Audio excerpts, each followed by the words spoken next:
Good morning and welcome to the pinning ceremony for the Respiratory Care class of 2024. Let's welcome our class.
Again, good morning and welcome. I would like to start by introducing the Dean of Career and Technical Education, Greg Foreman. Good morning. This is a day of celebration. I'll try that again. Good morning. Thank you. It's a day of celebration. We welcome you to the class of 2024 Respiratory Care Practitioners pinning ceremony. To the graduates, congratulations.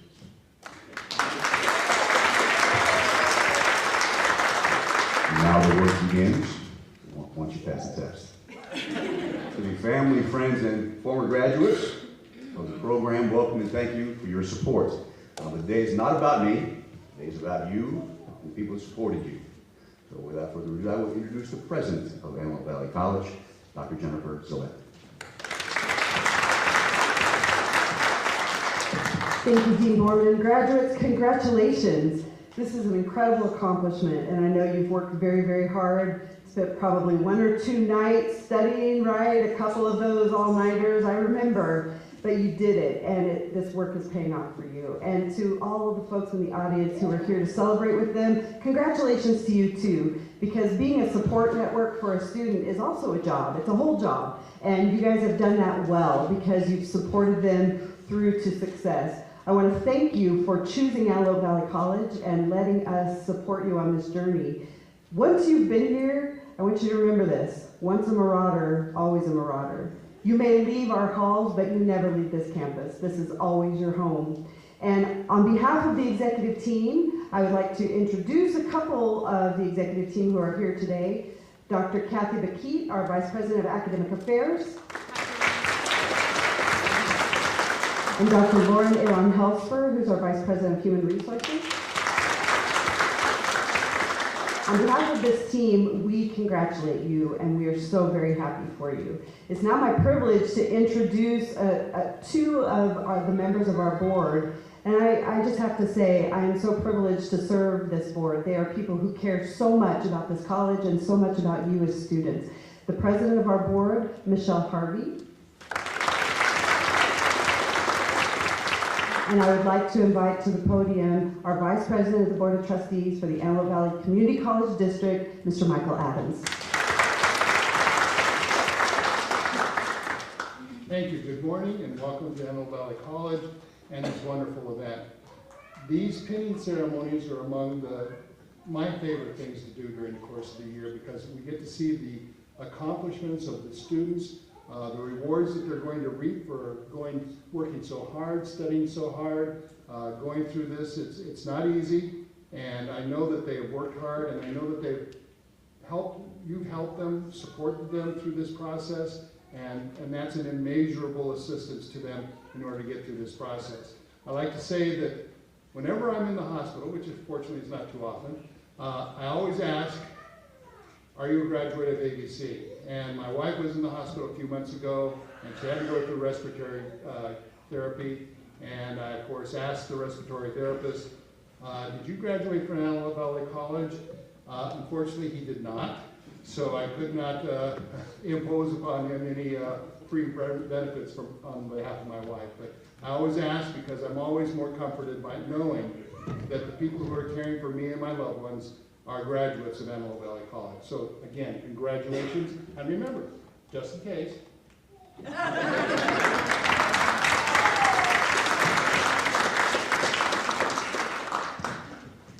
Again, welcome, and I wanted to introduce myself. I'm Dr. Wendy Stout. I am the Program Director for the Respiratory Care Program, and I have a hardworking group of faculty members that work with me. Let me introduce them for you. I have Chaz Burke. He is the Director of Clinical Education.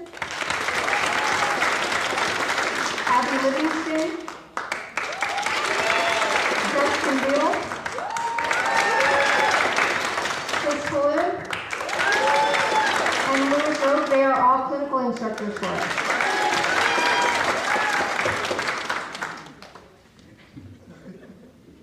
Every year I come up here and I give a speech, and this one is probably the most meaningful for me, because for most of these graduates, they are going to be my colleagues only for a short period of time, because in August, most of them are embarking on a new journey with me as they are going to go forward and get a bachelor's degree in respiratory care.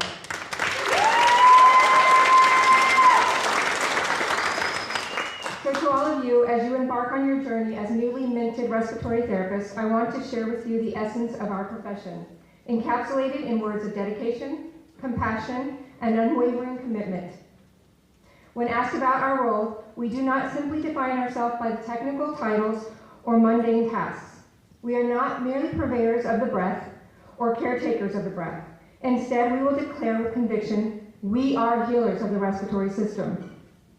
We bring solace to the elderly, rush to the ER to assist in intubating trauma victims, and comfort children who are struggling with asthma. We stand by the bedsides of those grappling with the consequences of their bad habits or the relentless onslaught of illnesses, providing a steady hand and a compassionate presence when loved ones cannot be near. We exert ourselves tirelessly to resuscitate those in dire straits, combining our clinical expertise with sweat and prayer to bring patients back from the brink.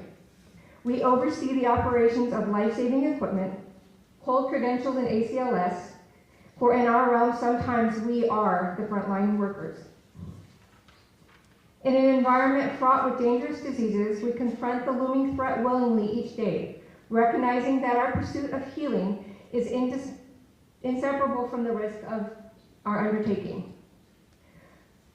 We shoulder the weight of life and death decisions, meticulously calculating treatments and dosages, yet never forgetting the human being behind the numbers. We revive the newborn struggling to take their first breath and mourn the loss of those whose battle we cannot win, only to rise and face the next challenge with unwavering resolve. We contend with bodily fluids of every kind, offering indispensable assistance to our colleagues, not out of duty, but out of genuine care and camaraderie. We are the carriers of humor in the face of adversity, and the anchors of patience amidst a chaos. We endure challenges of malfunctioning equipment, misplaced tools, and perpetual demands, knowing that our persistence stands as a testament to our unwavering commitment to our profession. We are bound to meticulous documentation and perpetual professional development, understanding that our commitment to excellence is a lifelong pursuit. We extend our shifts to cover for an absent colleague, recognizing the profound impact our presence has on those in need. We dedicate more time to taking care of others than we do our own families, always ready to answer the call of duty, for this is the path we have chosen, and it is one we embrace with open hearts. We endure the careless demands of our profession, yet we would not trade our calling for any other fortune, for our passion sustains us through the darkest hours. So if you wonder what we make as respiratory therapists, here's what we make. We make a difference. Congratulations to all of you, and I'm glad you're now my colleagues.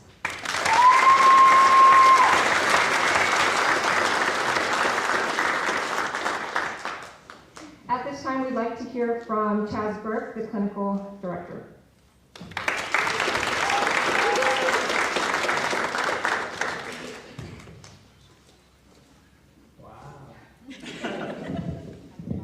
How do you guys feel?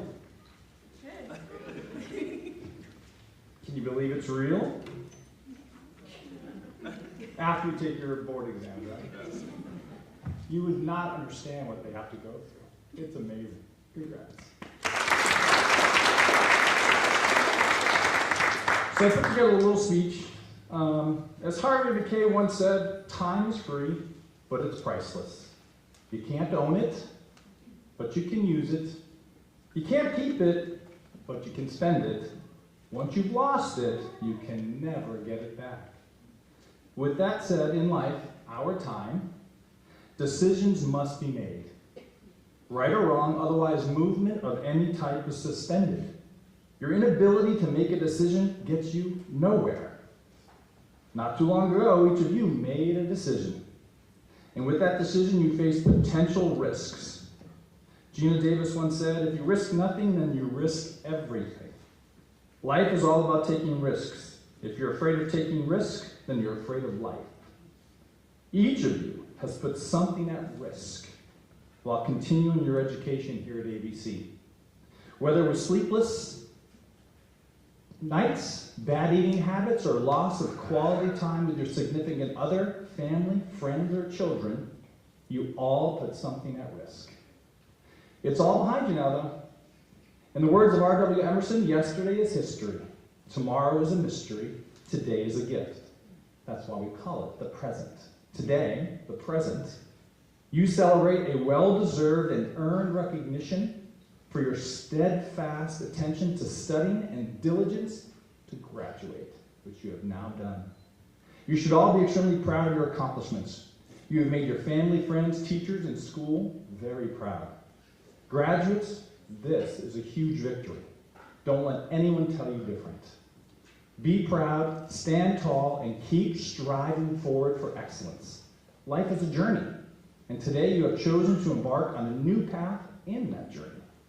You have all gone through difficult and challenging times to reach this point. Hence, it's an awesome feeling. Would you agree? You all have, awesome feeling, but that, don't be mistaken, it's not the end. This is just the end of the semester, the end of the school. Because at the end of this, after you pass your boards, your next beginning starts. You've all chosen the field that, as Wendy said, makes a difference in the lives of others. Your perseverance was not your true test. Your true test is what you do with your knowledge. There's an old saying, knowledge is power. Well, I'd like to add something to that I think is an important part that's missing from that saying. Knowledge is power only once applied. Otherwise, it's just like a book on a shelf doing nothing. So go out, share, and apply your knowledge and insight to help your patients on their personal road to recovery. This next step might seem intimidating. Some of you had mock interviews. You were intimidated by those mock interviews. But don't let it be. Quoted from a graduating class speaker once before, it is with passion, courage of conviction, and strong sense of self that you take your next steps into the world. You must always have faith in people, and most importantly, you must always have faith in yourself. Everything you did up to this point put you in the running of your race.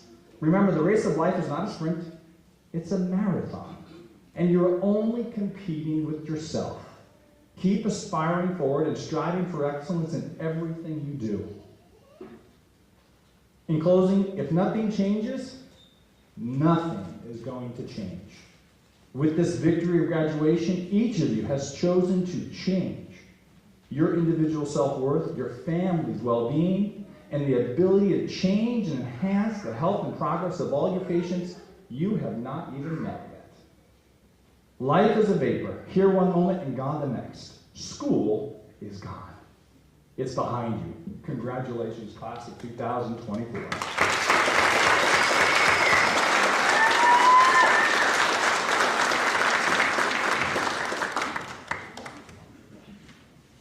At this time, I'm going to ask Noor, our student speaker, to come up.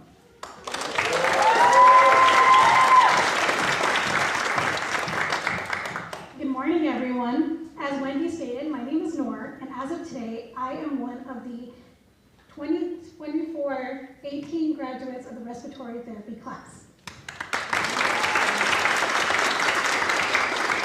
Let me begin by expressing our gratitude to Dr. Wendy Stout and Chaz Burke, who are in attendance today, for their invaluable support of the respiratory therapy program and its students.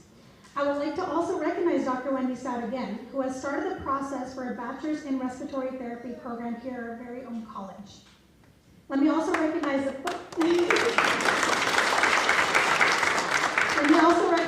parents, family members, friends, and loved ones of your remarkable class.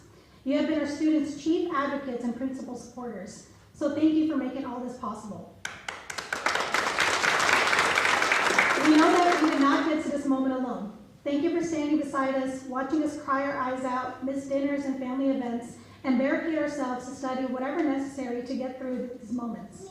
Without your sacrifice, support, and encouragement, we may not be standing in this room today. From the bottom of our hearts, we thank you. Today is a momentous occasion, a celebration of dedication, perseverance, and the tears of years of hard work. Many people say that this is the start of our journey, but I disagree. Today just happens to be where one road splits into 18 different ones.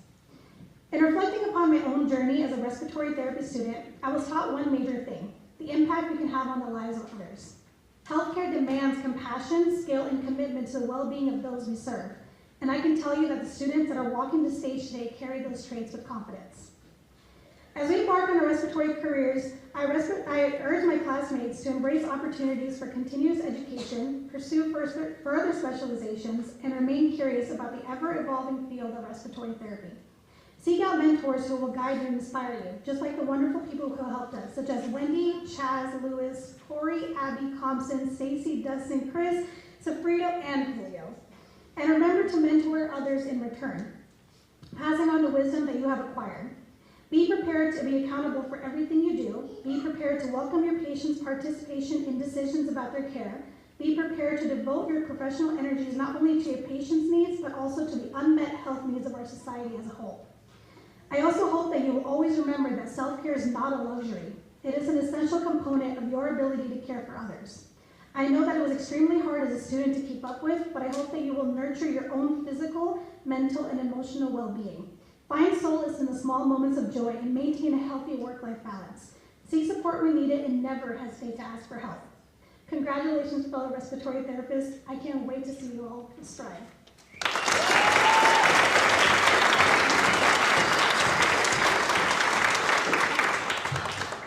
At this time, we are going to present the students with their respiratory pins.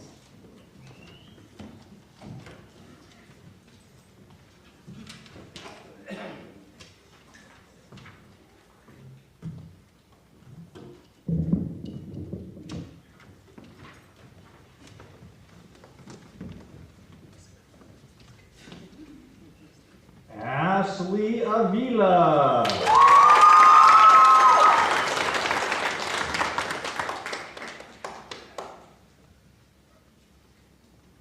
Bailey Ditto.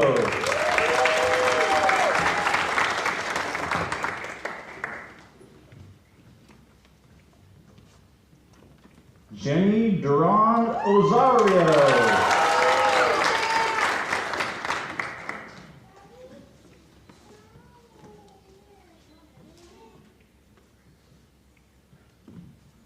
Jose Guzman.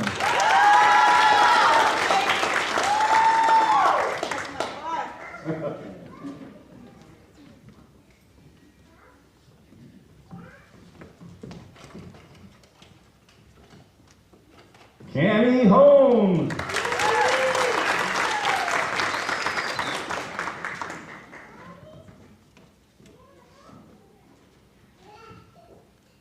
Jennifer Lastra.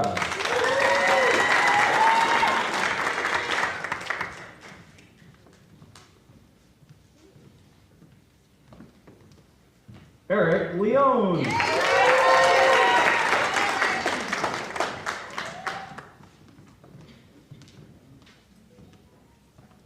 Brian Martinez.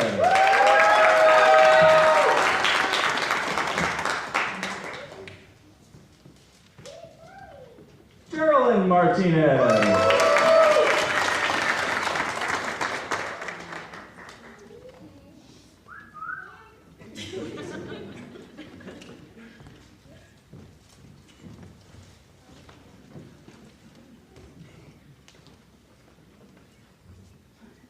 Nor Mumtaz.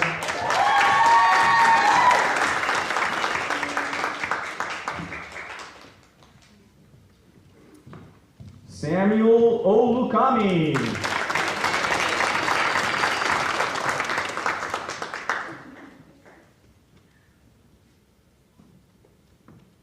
Amber Ponce.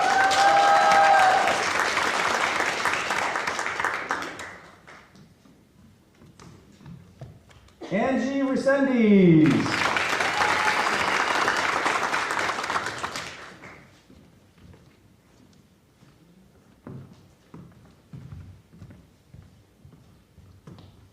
Heidi Robles.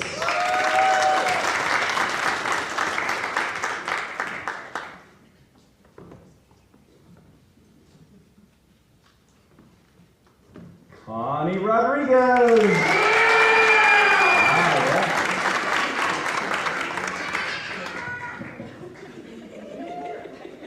That was awesome. Samora Shelley.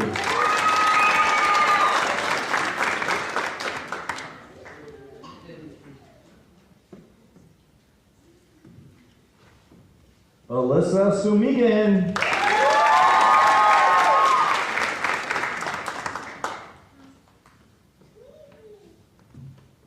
And Cheyenne Tapia.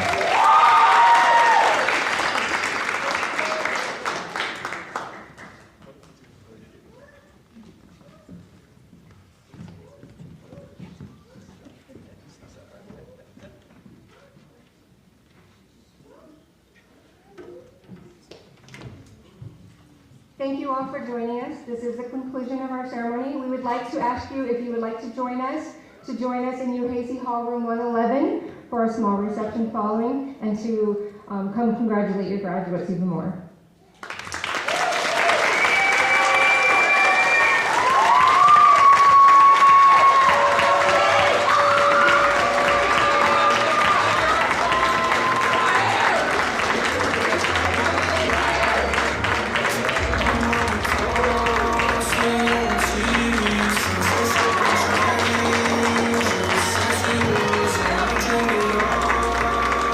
Since I was young, I said I would be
wanna shoot, baby. Here I go, here I go, here I go. Again, girls, what's my weakness? Okay, then chillin', minding my business. Was all looked around and I couldn't believe this. I swear on the stairs, my niece, my witness. My brother had to go on something caught wicked, had to kick it. I'm not shocked, so I asked for the digit. Oh no, that don't make me see what I want. Slip slide to my swift. Nothing in my hips, so I did back to my back and trick.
Good afternoon, everybody.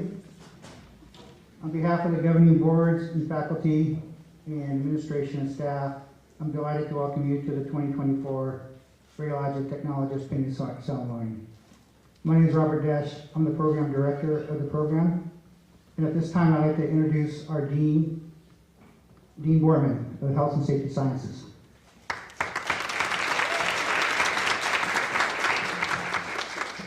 Good morning. No. Day of celebration for everybody on the stage. Let's try that again.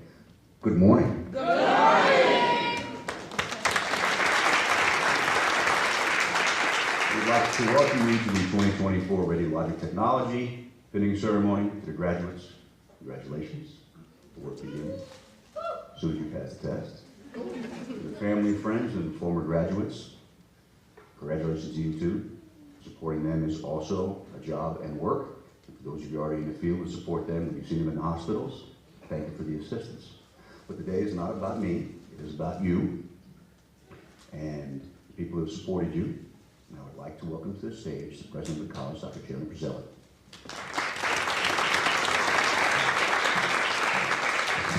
Thank you, Dean Borman. Graduates, congratulations. Today is really a wonderful day where we come together. It kind of seals the deal, right? This culmination of so much hard work. And I know that you are very proud of your accomplishments, and you should be, because what you're doing is not easy. It's not easy. And as you practice getting better and better at doing these hard things, you will be better and better at the job that you've chosen to do.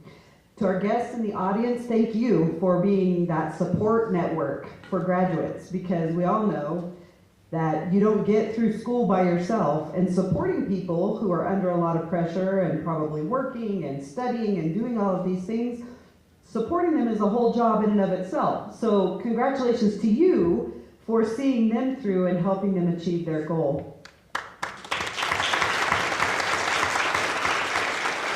It's my privilege to be here today with members of the executive team, and I'd like to introduce them. We have Dr. Kathy Bakeet, our Vice President of Academic Affairs.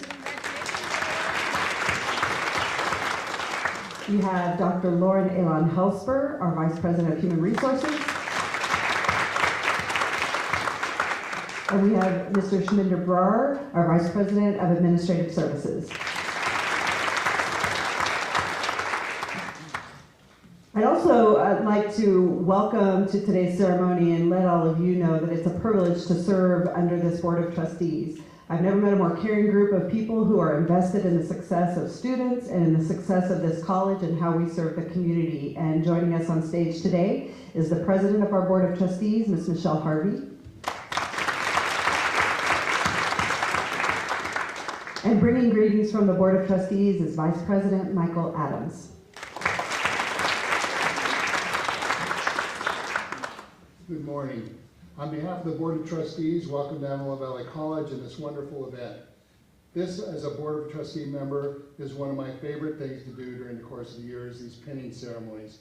And to congratulate our graduates for going through a very rough, arduous program and coming out on the other side as graduates. I want to thank the family and friends in the audience who helped them get through this process, but most of all, I want to thank our graduates for investing the time and energy to accomplish this goal and become radiological technicians. My wife and I are of an age where it's a rare year that we do not have an X-ray or an MRI. So I am always glad to see that there's a fresh supply of technicians who will be filling the gap. Thank you very much.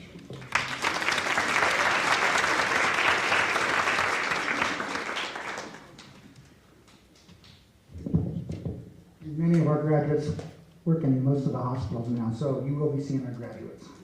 Hopefully not, but when you need one, we're here.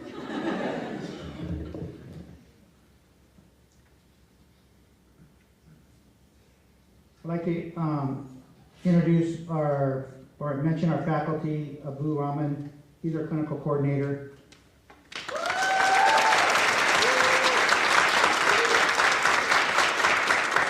Abu takes over the students the second year, and I take the first year students. So when they're done with me, they get Abu. So Cindy Austin is one of our faculty. We can't run the program without her. She does such an awesome job for us. So thank you, Cindy Austin.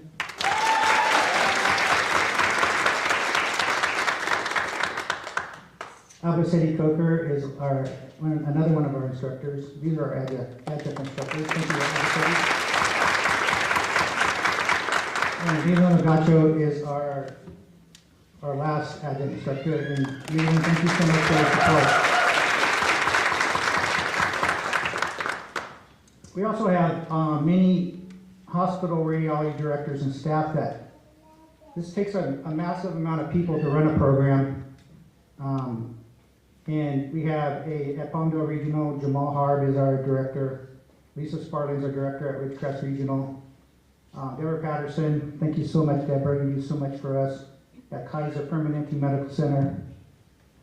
Melissa Little at Antelope Valley Hospital. And we got Sterling Phillips, Louis Nulia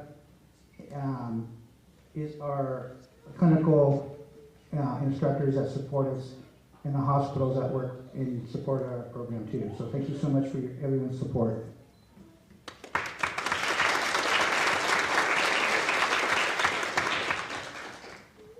So what does it mean to be a radiologic technologist? From the first discovery of X-rays over 100 years ago at the present time, many understood the significance in the ability to peer inside the human body non-invasively. These images of inside the human body could be used to uncover disease and treat the sick and injured. As the technology advanced, specialists were needed to create these images. The radiologic technologists are those specialists. Radiologic technologists possess the knowledge and the scientific, physical principles involved in the X-ray production. They combine this knowledge with the personal attributes and compassion, empathy, and dedication to excellence in assisting physicians in diagnosing disease and the treatment of patients. It takes great commitment from so many people to make this day possible. But let's not forget the 9 graduates today. It takes dedication and hard work that made this day possible. Great job, graduates.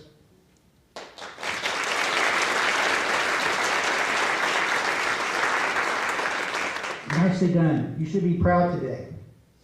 For this is not the end, but only the beginning of a great and bright future for all of you.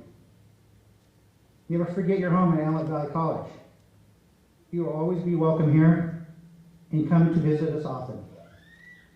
You have made many friends during your journey in the past 2 years. Keep in touch. Stay committed to your calling, as it is a great responsibility as a radiologic technologist. As you know, long days, some long nights, but always remember, your calling to help others need by performing your duties, providing quality images to many doctors to diagnose and treat your patients. Good luck to all of you. Great job. You have made it through the 2 years, the 1,850 clinical hours. It's a lot. And many state and national standards, there's many. And all the classroom work to be completed additional classroom during the past 2 years. Well, this is it. You made it through the entire program, graduates. Congratulations. Great job to all of you. I have no doubt you will be great technologists, a great blessing to many patients that will be entrusted in your care.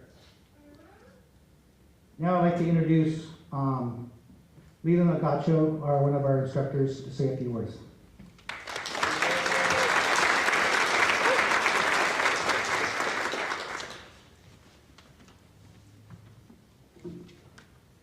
Good morning. Thank you, family, friends, colleagues that have come here to celebrate these students, that fine group of students that have finished the program. And I know that it can be very demanding at times to finish your clinical hours, like Robert was saying, and to study as well. So I know you guys are gonna go on and do bigger and better things after this. Remember, this is only the beginning. Your career will spread out to different modalities. Hopefully you'll still stay in radiology. And with that, I just wanted to say at the beginning of class, I would tell my class this. What made you decide to come into healthcare, to come into radiology? And I usually tell them, no matter what the reason is, there's a part of that compels you to take care of another person. And I feel that that's what should drive you, once you guys are working, once you are doing all those hours, that you are doing it to care for some other person's life or some other person's family member, and we should congratulate you for feeling that way, for being compelled that way. And before we let you go from this program, I just wanted to give a couple of quotes. This one's from Colin Powell. Success is a result of perfection, hard work, learning from failure, loyalty, and persistence. So it's your everyday task, it's your everyday coming into clinical, trying to study. Those are what drove you guys to be successful in your career. So, as well as your future endeavors, I feel that you guys should feel that, you know, this is your daily routines, what you're doing all the time. This is what will lead you to success. So congratulations, class of 2024.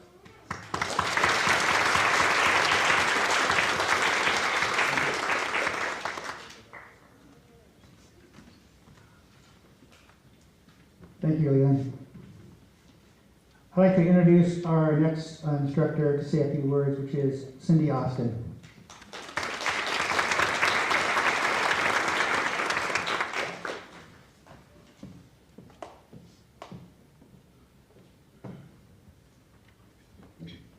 Hi guys. You look pretty darn good. Not a blue piece of scrubs in sight. You look really nice. I like that. I get to tell you how naughty they've been all year. But I really can't, because this class has been truly the sweetest collection of souls that I've seen in my 40 plus years of doing radiology. As a group, this class cares so much, and I am so pleased that I got to have a little bit part of witnessing that. Again, thank you to all of the families that helped support these guys who, you know, maybe pitched in for a book or a little gas money, or just listened to them vent about how mean we are at the hospital, making them do all these strange things that they get up to. They couldn't have done it without you, and so this day is your success as well as theirs. Thank you to our hospital sites. It's not easy to teach. It takes time, it takes money, it takes resources, and it takes a lot of patience to grow the technologists. And we are so fortunate that our clinical sites let us come in. A big thank you to our faculty here. Dean Borland has given us everything that we've needed to be successful, and always made sure we had what we needed and more. Dr. Stout has been a champion of figuring out how we can make everybody be where they're supposed to be, when they're supposed to be, and on time, and everything like that, keeping the paperwork going. Robert Desch and Abu have been tremendous in the success of this program. Abu is like the dad they never had, half of them, and an extra dad just in their back pocket to make sure that they passed everything beautifully. But as for the students themselves, in their 1,800 hours of clinical, I figured it out because I have, you know, nothing to do in life, and I'm kind of a nerd. That equates to probably about 2,400,000 steps that you've taken during your clinical time. To put that into a little bit of perspective, that's the equivalent of walking from Lancaster, California to Seattle. So, so you're going to have to walk back. So you have to do those hours again as an employee. But the good part is you're going to get paid for it now. So that, you know, that's a lot of work. That is a lot of work. People come to us when they are at their worst, and they trust us to be at our best. And I have seen that in you, and it makes me so proud. Everyone has a little different contribution to the program. Dexter is my David. He walked in and picked the grumpiest, most demanding tech, and he basically slayed Goliath. He became the go-to guy for our challenging teacher. And within a few weeks, he was doing everything possible to make that particular tech happy and keeping his internship going strong. And then Katya comes along pretty soon after that. She says, well, Dexter can do it, I can do it better. And she also comes in and just organizes everybody who is running around like a crazy person. She's figured out how to get everybody done on time, figured out how to do the exams, have figured out the whole system, and it's got everybody running along very smoothly. Kevin, we just about killed. He was burning the candle at about 5 different ends. He had a job at Henry Mayo, which is kind of a meat grinder. And we managed to keep him up right through clinic. He made it all the way through, working full time and hanging out with us. So big congrats to Kevin. Daisy's our little bundle of energy. She's already branched down into learning some things in the cath lab, which is a very demanding place. And then Dexter looks at Daisy and says, well, she can do it, I can do it. So now they're both hanging out in the cath lab, which is another very stressful job, and they're already, before graduation, being looked at for being offered jobs in those areas. And then we have Australia, who is probably the kindest person I've met in my life. She is just a wonderful person, sweet to the patients, kind, loving, and she's going to be a great colleague. And then we have India, who's Miss Smarty Pants. There, she is figuring out stuff, and if we say something, she says, no, the book says this, and oh, okay, all right, India, we got you there, girl. She's a truly remarkably smart young lady. And then we have Joanna. Joanna said, she'll fool you. She was real quiet at first. I didn't think she spoke the whole first semester. But then you get her in there in phlebotomy class with a needle in her hand, and she's like a beast. I mean, she is doing things right and left, and she's a little ninja. She'll fool you. You think she's so quiet, but she's coming out strong. And then we have Kiara. It's another one of our quiet ones. And oh, Kiara, are you okay, girl? You're awful quiet. She's got it. She doesn't need us. She's going along, sailing along on her own, doing a magnificent job. And last but not least is Michaela, who we have had in radiology since before she was born. She's been our radiology baby. She comes from one of our staff, and it's just like having another daughter there. So we had to make sure that Michaela did okay, and she did a great job. They all did a great job, and we are so proud. Thanks, you guys. I appreciate you, and I appreciate your family.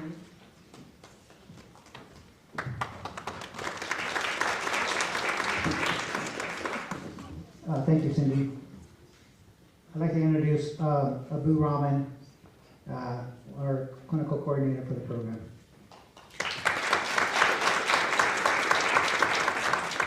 Good morning.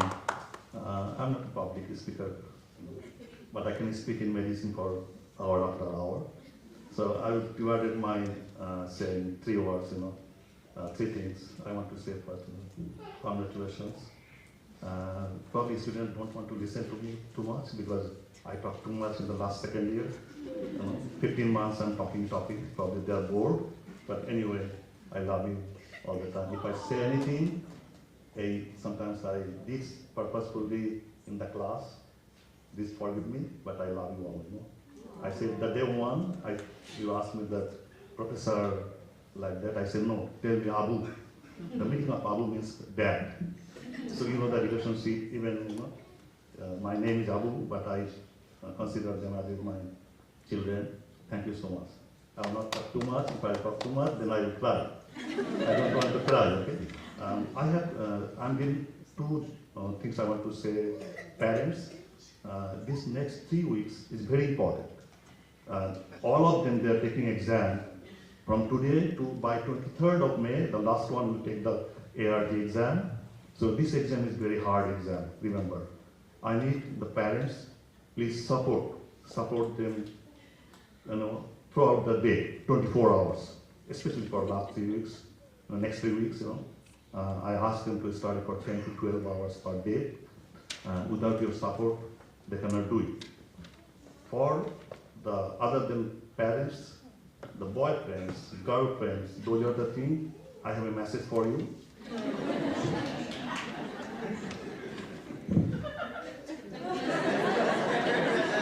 Please, and please. they need some time to concentrate. Some of them need more concentration. Some of them are ready to go for the graduation. And I want them to pass. All the students, they will pass with dignity. And the product you see, in next couple of years, they will work in the hospital. Their job is different from other people. Okay? I gave my 200% to them. Even Mr. Dash said that I'm teaching the second year, but I'm delighted with them from the day one. Yeah? From the day one, we have the chat group. Whenever they feel anything, they need to know anything, they send me the text message, and then I reply them. Whether it is night, whether it is day, I don't mind at all. So I care for them. I need this time. They are not under my scrutiny. I give it to you, the parents, and the friends, those things, okay? The friends, stay with them. 3 weeks only, yeah? After 3 weeks, that's your. Parents, you people take care of my children. And the third one, I want to say one thing, that in this success, there is some people behind the success. In our program, definitely Mr. Dash, all the adjunct is supporting us. But besides that, there are some, another 1 or 2% always helping us. I just want to recognize them. Among them is our dean, is Mr. Borman. He never say no to me. If I ask him something, since last 6 years, he never said no to me anything. Sometimes after that, if I feel anything, another woman is helping us, Miss Wendy Stout. He's our chairman. She'd always say, just now I asked something, for my next class. Always she said, yes, yes, and yes. So by this word, I just want to say thank you so much for coming here. Some old students sitting here, I love you all the time, I love you all, Thank you so much, okay? Bye.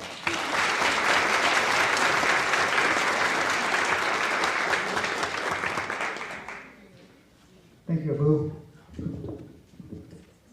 Never miss an opportunity to study. Even to the last minute. For your own good, students. Or should I say graduates now? I'd like to introduce the student speaker representing the class of 2024, Dexter Dela Cruz.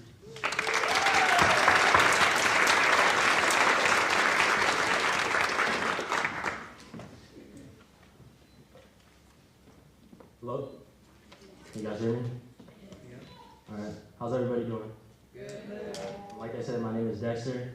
This isn't my speech, but I do want to say thank you to the faculty and staff for those kind words. I do feel your love and your support, and I think I could speak for everybody when we say that.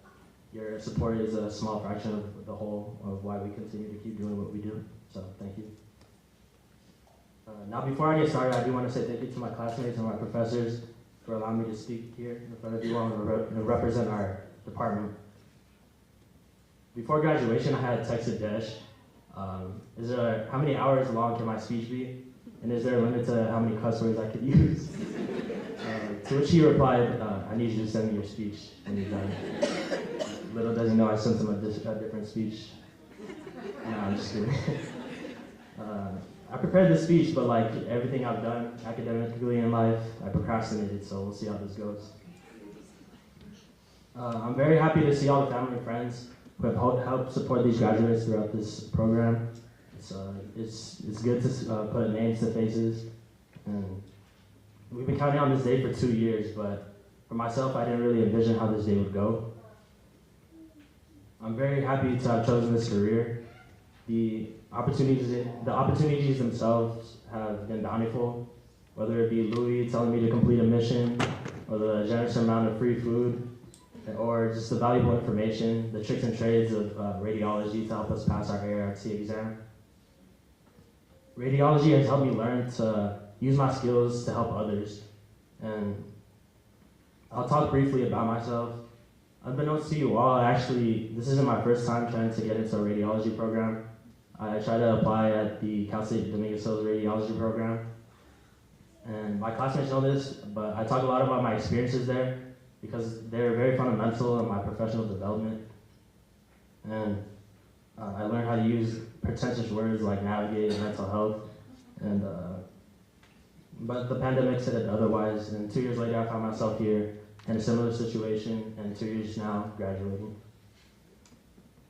I feel like it's important to let everybody know this because, as cliche as it sounds, it's important not to give up. And those words that are, those motivational words like consistency, perseverance, those words that belong on posters at your parents' wall, they hold no meaning without any actions. So, and I've been in school for too long just to settle. So,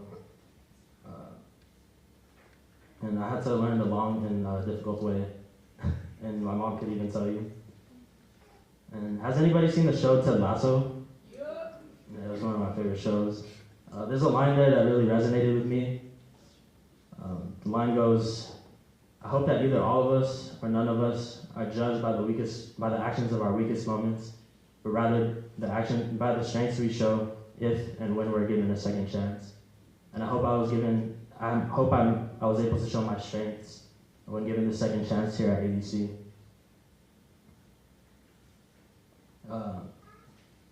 And I'm forever grateful for the experiences I've had here at home.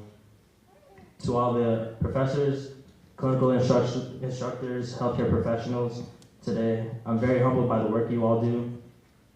The work you do for the next generation of technologists is insurmountable. And I need you guys to eat your vegetables because we need you guys for the long run.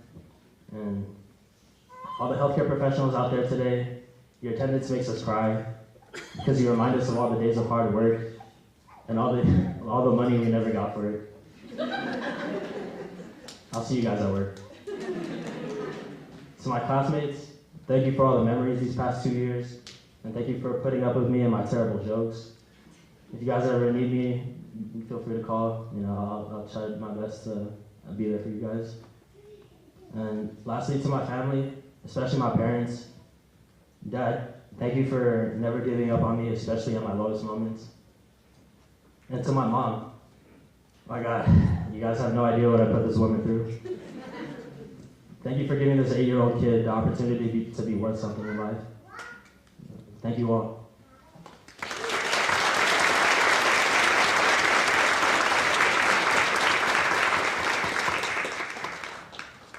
Thank you, Dexter. Okay, and now I'd like to do the pledge. Would you all stand, graduates? Raise your right hand.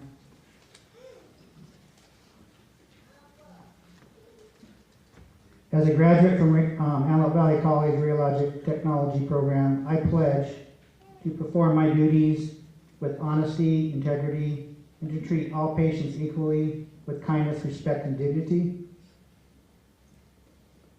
to maintain professional confidence and protect the rights of all the patients, to provide physicians with quality diagnostic images while protecting patients, colleagues, and others from unnecessary radiation exposure, and to make every effort to uphold and advance the highest traditions of my profession, and to continue to improve and acquire new skills and knowledge.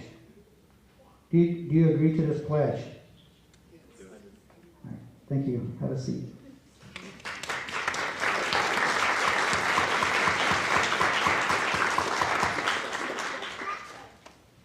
Now I'd like to present the pins and the certificates, the best part.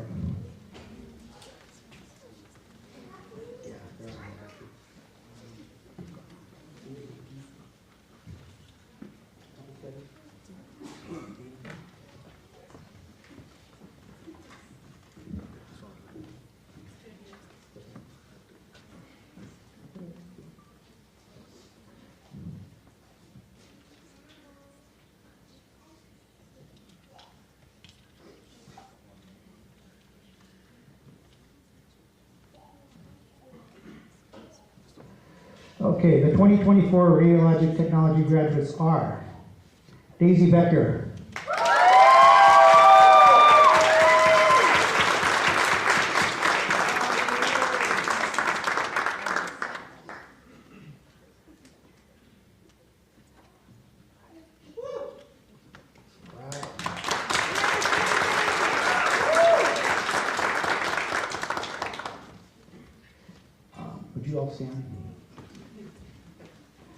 Estrella Valencia.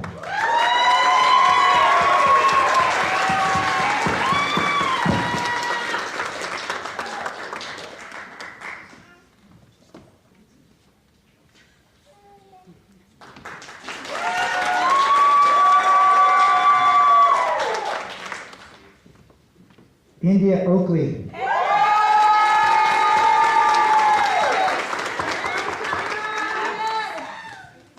We love you.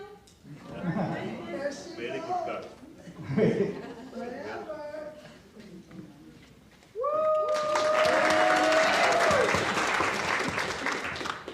Fiorana Alcarez.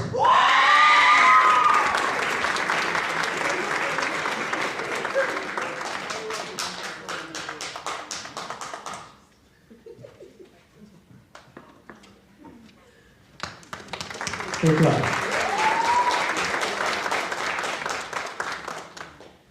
Katia Escalante.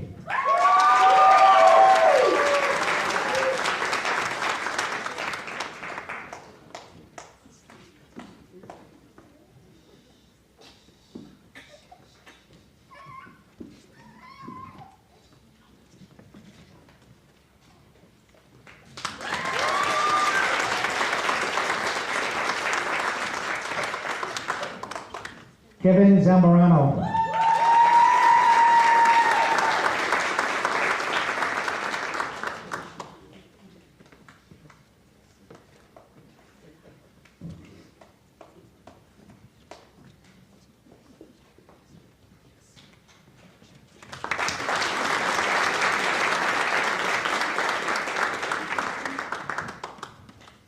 Kara Blakey.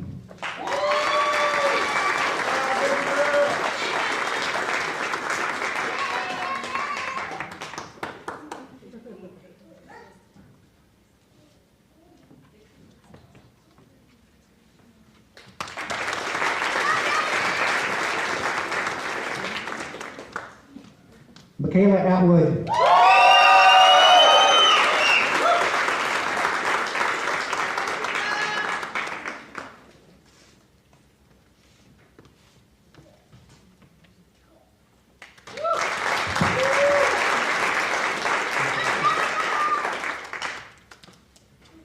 Dexter Dela Cruz.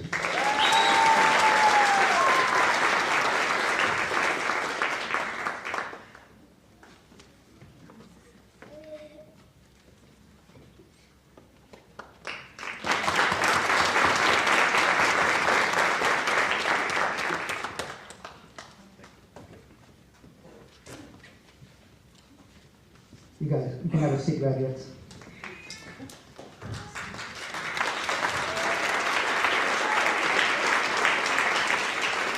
Congratulations, graduates. I'm super happy for you.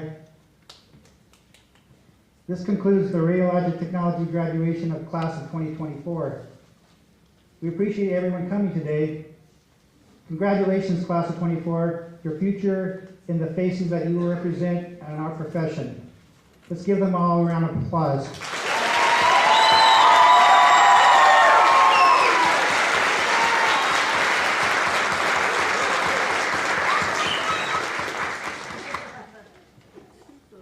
All right, thank you for coming, everyone, today. Have a great rest of the day.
close no matter how far. Never gave much more from the heart. Forever trusted who we are. Oh, and nothing else matters. Trust I seek and I find in you. Every day for us something new. Open mind for a different view. And nothing else matters. Never care for what they do. Never care for what they know.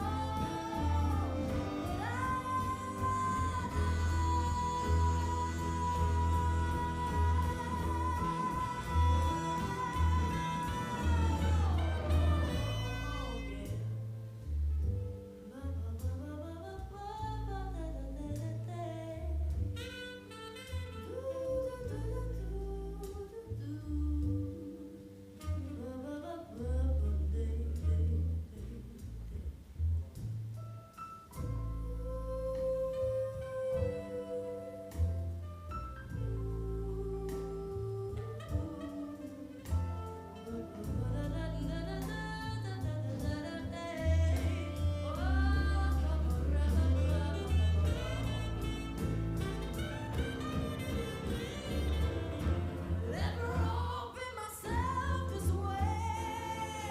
Life is ours and we live it our way. All these words I just don't say. Oh, nothing else matters. Trust I seek and I find in you. Every day for something new. Open mind for a different view. And nothing else matters. Never care for what they do. I never care for what they know.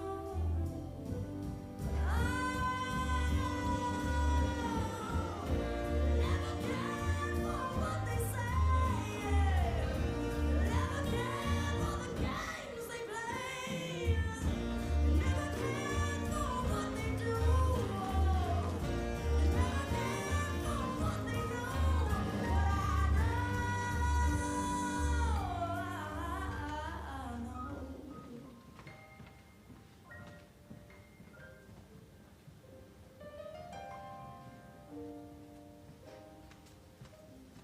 So close no matter how far.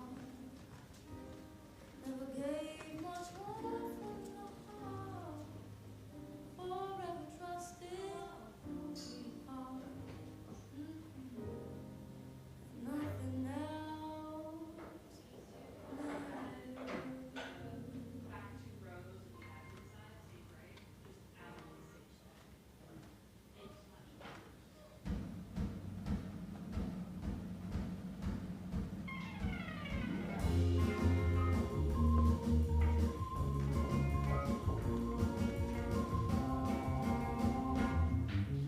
Feel like I've been locked up tight for a century of lonely nights. Waiting for someone. Why was it before? Yeah. Licking your lips and blowing kisses my way, but that don't mean I'm gonna give it away. Baby, baby, baby. Ashley, yes? Yes. Okay.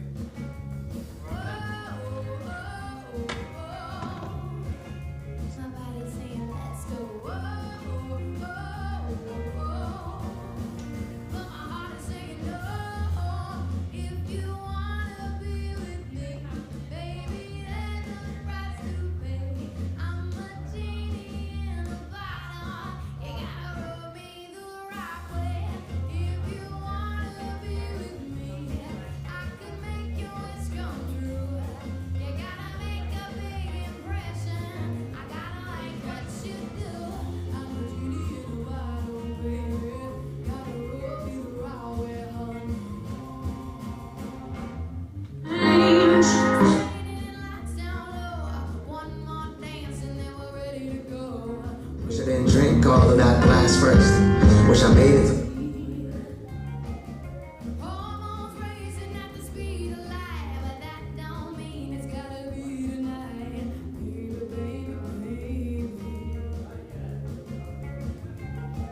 Rolling flows and sneaking out and falling in love. My body's saying let's go. Whoa, oh no. Figuring out who I was. Let's go. I wish somebody would've told me, babe, that someday these would be the good old days. All the love you won't forget, and all these reckless nights you won't regret.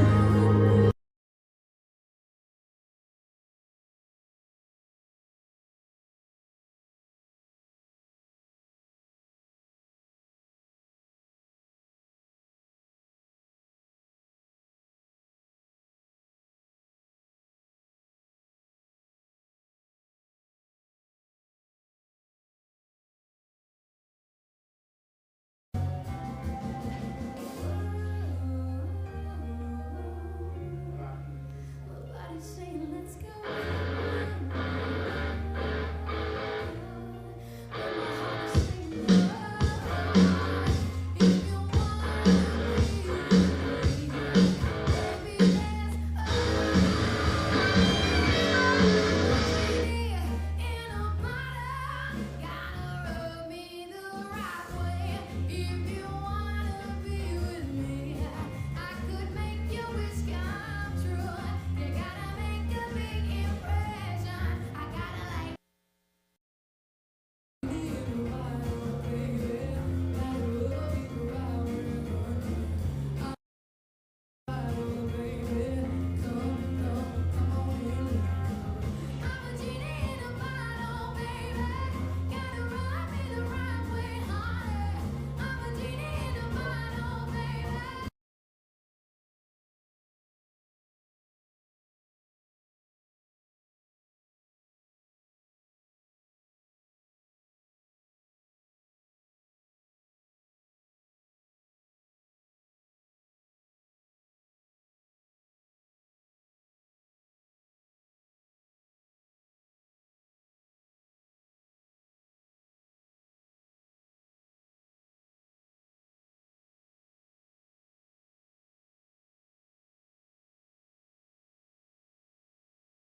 scared of the future, thinking about the past, so I'm missing out on that. You come so far, that's so proud. And now that we're not really ever was fine. I got some scars, I've been around. I've got some pain and seen some things, but I'm here now. Those girls.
My wish for you, stand inside.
small club and whistle. And the snow outside the first night. I just wanted my name and stop. And look at where we at, still rolling up.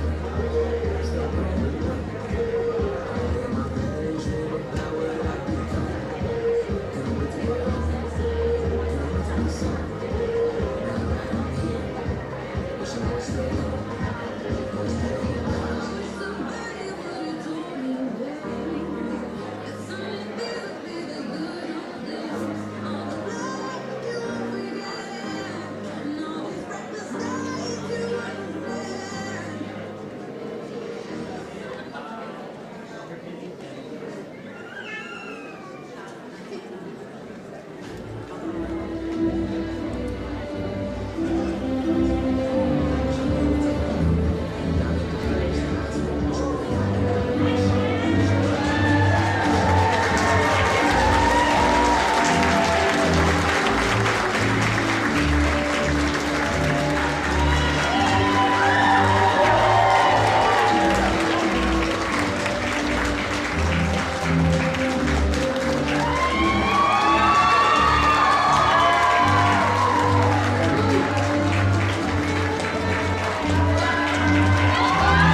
Welcome to the Spring 2024 ADN pinning ceremony.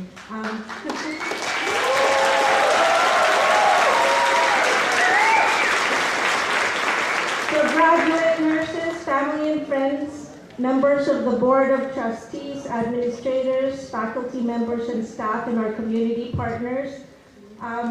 I am Marissa Latuno, Interim Director of Nursing, and I hope you enjoy this event as we celebrate their achievements.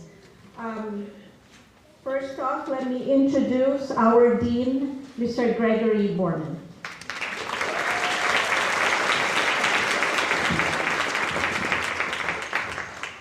Good afternoon.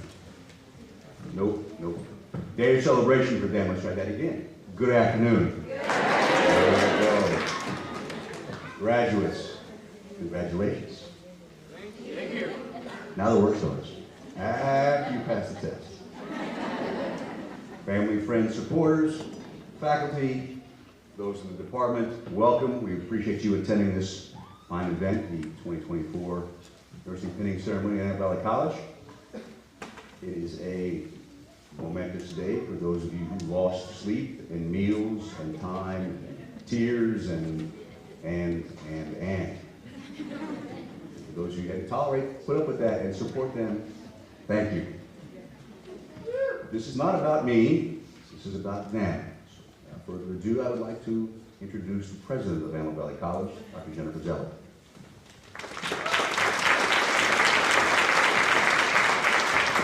Good afternoon, everyone. Welcome to Antelope Valley College for such a wonderful occasion. Graduates, congratulations. Are you feeling proud of yourself? You very well should. You should. You should be proud of your accomplishment. This room is full of people here to celebrate you who are proud of you. They have invested in you. They have dreamed alongside you, wanting you to be right where you are. And even though I haven't met most of you in person one-on-one, I know something about you because of the profession you chose.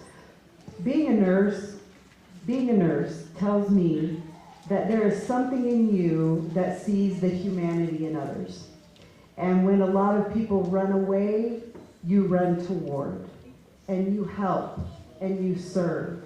And for that, I am so grateful, and I'm proud of each of you for your call to service.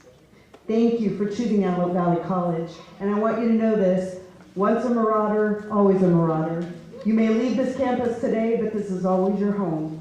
And you are always welcome back here to be a part of this community. So to those in the audience, thank you for supporting them, because nobody walks a journey like this alone. Nobody. We need those alongside of us who help us through those hard nights and dry our tears when we think we can't do one more thing. So thanks to you for all of the work and support and love and tears that you've probably shed as well. This is your accomplishment too.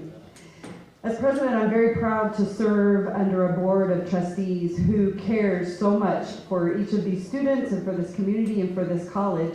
And I would like to introduce some of our trustees who are here today. In the audience, I see Trustee Michael Reeves. And on stage with us today is our board president, Ms. Michelle Harvey, who has a few words for the graduates.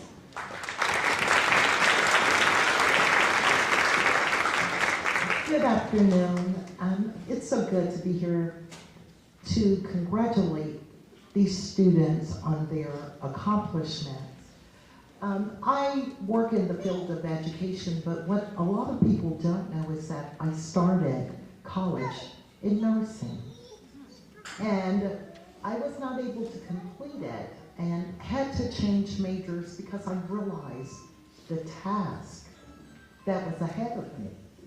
Not only are you providing care, clinical care to people, it's also the emotional support that nurses provide to their patients and to families. It is such an honorable thing to do. So on behalf of the Board of Trustees for Antelope Valley College, we want to congratulate you and let you know that we're proud of you and we hope not to see you anytime soon. Thank you.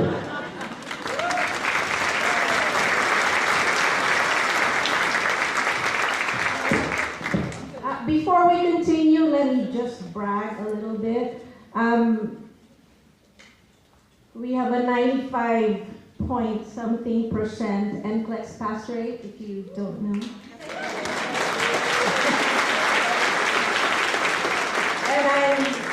And I repeatedly am encouraging this new graduates that please give me 100%.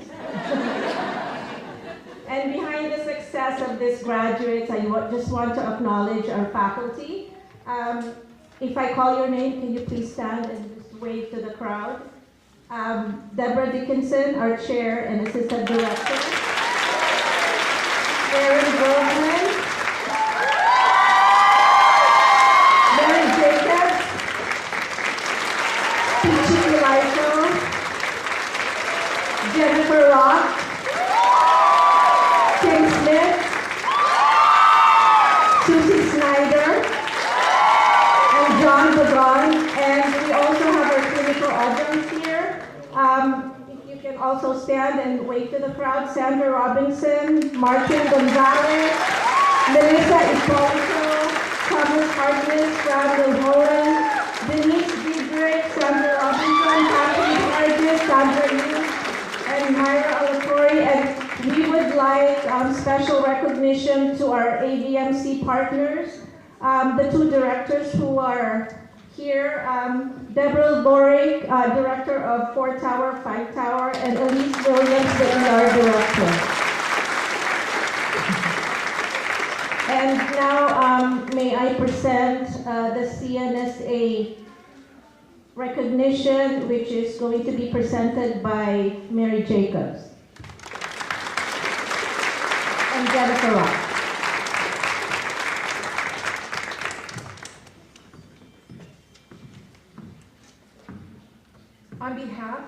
local Nursing Student Association, CNSA, I'd like to welcome all those attending the pinning ceremony for the spring 2024 cohort. CNSA is a professional organization in which students work hard to build essential leadership skills that will facilitate a successful transition for them into the nursing field while networking with other nursing students within the National Nursing Student Association. CNSA participates in many community events and to give to those in need from the heart.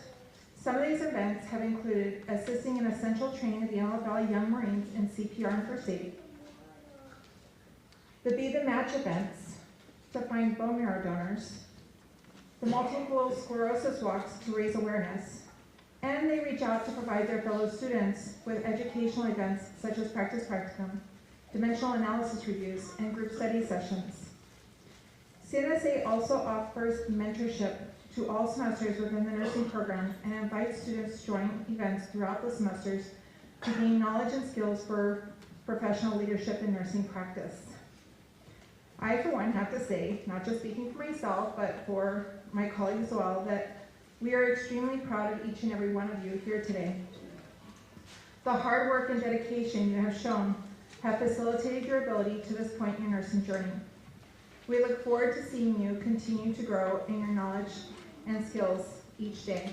And on that note, I would like to introduce two key members of our current CNSA team. Although they both have different styles of leadership, they found a way to work together. They worked hard to ensure success in all areas of nursing and are both supportive and encouraging of their fellow students. Together, they have guided and facilitated the growth and success of our nursing students in all semesters. The first of these two young nurses I'd like to introduce joined CNSA prior to receiving her acceptance into the nursing program. She attended many community service opportunities while still in high school and during her early college years preparing for her nursing career. As a transformational leader throughout her journey, she worked hard to make a difference. She repeatedly demonstrated her compassion for her fellow students and for our community. She encouraged her fellow students to never give up and worked to ensure that all our students had the necessary tools for a successful journey. She helped organize and encourage participation in many CNSA educational and even the fun events. The second of these two young nurses joined CNSA during his second semester at the behest of his instructor, when seeing how passionate he was about ensuring everyone was successful in nursing. After joining CNSA, he shared his passion and ideas for student success and would spend time in the lab working with students on math, ensuring they would be successful on their first big math exam in the nursing program. He moved into the co-president position this semester to serve alongside our president who was carrying over from the fall. So without any further delays, I'd like to call our graduating CNSA co-presidents to the stage, Vanessa Hall and Mikey Forquez.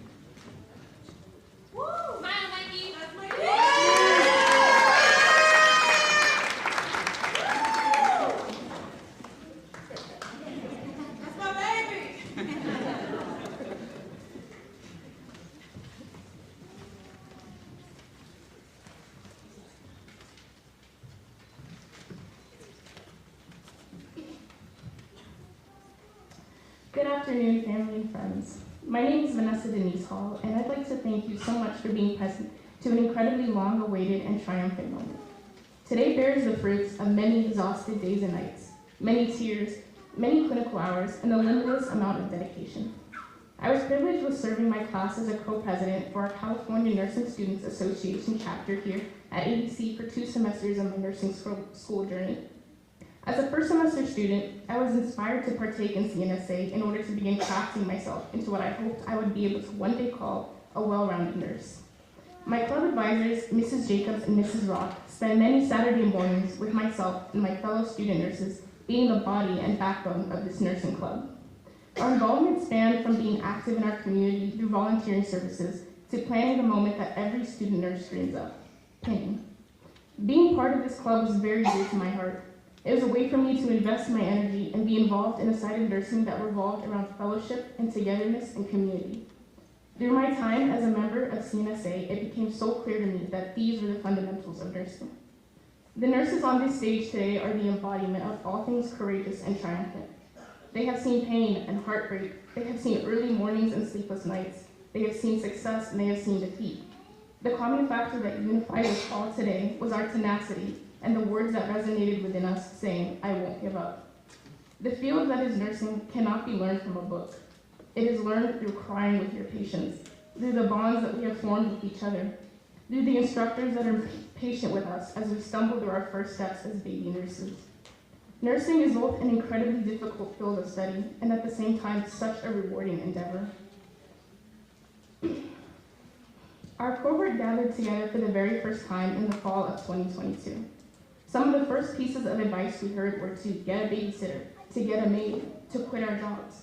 We were told that this program would be impossible to complete unless we removed ourselves from our day-to-day obligations and became obsessed with passing.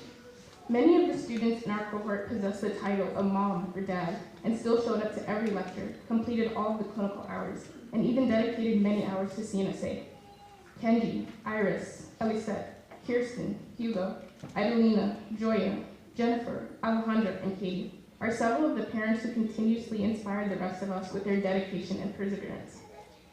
Many of these students also possess full-time jobs, and throughout the 2 years in this program routinely maintained impeccable attendance. I was particularly inspired by my fellow nursing student, Robert Lassos, who more than once arrived to class coming off of long hours at work, still dedicated to the material, and also somehow finding the time to participate in community service throughout his time in the program.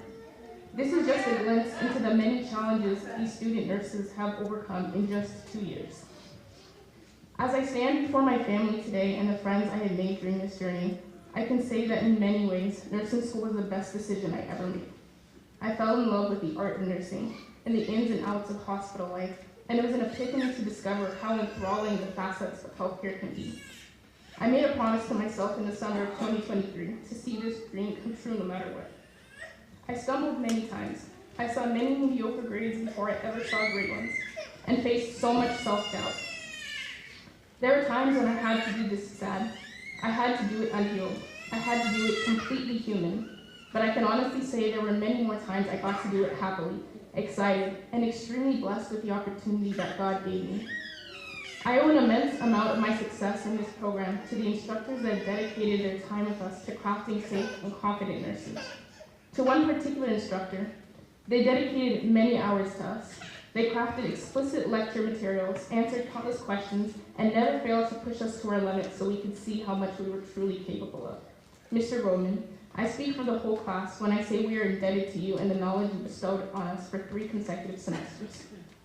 To Ms. Snyder, who took the time to know me, not just as a student, but as a person. To my mom, who spent many years halting her dreams so that I could achieve mine.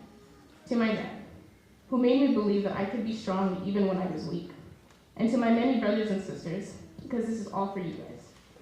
To all of the families, the moms and the dads, the children, the husbands and the wives, thank you for holding it down for us. This would have been impossible without your support. To the college, the Marauder community, the esteemed faculty, and to my vice presidents, Danuska and Jasmine, and all of my club members. And finally, to the spring 2024 RN graduating class. Thank you for 2 years of challenges, memories, and principles that I will apply for the rest of my years as a nurse. Thank you.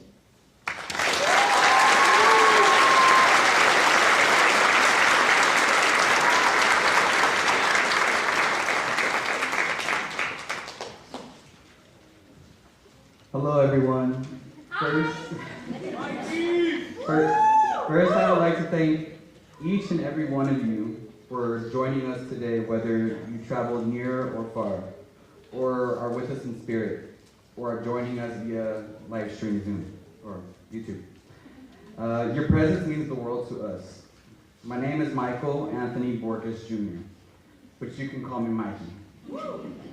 Embracing my Latino heritage is important to me, so I have dedicated a portion of my speech to be delivered in Spanish through our CNSA Vice President, Danuska Silvestre. after I finished speaking in English. Pero quiero decir gracias a todos por venir a celebrarnos hoy. CNSA was a rewarding experience because it helped me leave my mark to be remembered at this school. Little did I know I was already doing that on my own every moment I shared with all of your loved ones on this stage. Alejandra, you were the first friend I met in nursing school. Adelina, you and I will forever be bonded with our dark humor. Jasmine, you did fantastic work with CNSA and for our pinning ceremony. Iris, thank you for including me in the prayer circles before our exams. Alisette, you were always so kind to me. Unforgettable moments shared with April during clinicals, and finally, there's Ladani. You are incredibly smart, and I admire you so much. Then there's these moments that I shared with my boys here on the stage, like Steven, my Papa Robert, Hugo, Joby, and Michael Diaz. But everyone knows I have a very special bond with one person in particular. That's my boy Kenji. I knew he and I had something special the day he blocked me before an exam. Then I got jealous because I found out he was blocking everybody.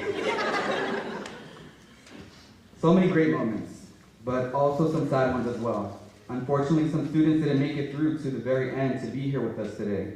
And it's a very sad thing for us to witness. My message to those students is to never give up on nursing. The journey has been different for all of us. Many of my classmates thought I was crazy when they found out I worked 2, 3, sometimes 4 12-hour night shifts during the week while in nursing school. Then they thought I was crazier when I decided to join CNSA, attending meetings, events on Saturday mornings, sometimes coming straight from work. My journey was different, yes, but so was all of yours. There's moms and dads on this stage right now raising kids, working, and going to nursing school, so my hat goes off to you guys. It took a lot of dedication, hard work, sacrifice, late night study sessions to make it here today. Thank you to all the professors throughout our entire, thank you to all the professors for the guidance, support, and teaching. Professor Ciselli, you were the calm before the storm throughout the entire first semester. Professor Groveman, we all appreciate your teaching style and the resources you provided, and you really helped us become prudent nurses. Professor Latuno, your leadership and professionals class pushed us to excel. Professor Rock, you have this ability where you can just see what makes us all special inside, that spark. Thank you for teaching me to use that and see that in myself and apply that as one of my strengths in nursing. Lastly, Professor Smith, your clinical group was my favorite. It was awesome. I loved your class and every opportunity that I got to experience while being in your clinical group. Thank you to all the clinical adjuncts that taught us everything that they possibly could in the short 8 weeks they had us. And to our support system, that's all of you. We really couldn't have done this without you. To our best friends, thank you for being there for us and understanding why we just couldn't hang out for the past 2 years. To our siblings, thank you for rooting for us. To our dads, thank you for helping us make this dream come true. And then to the moms, thank you, Mom, for everything. The journey wasn't possible without you. I love you. And then Danny.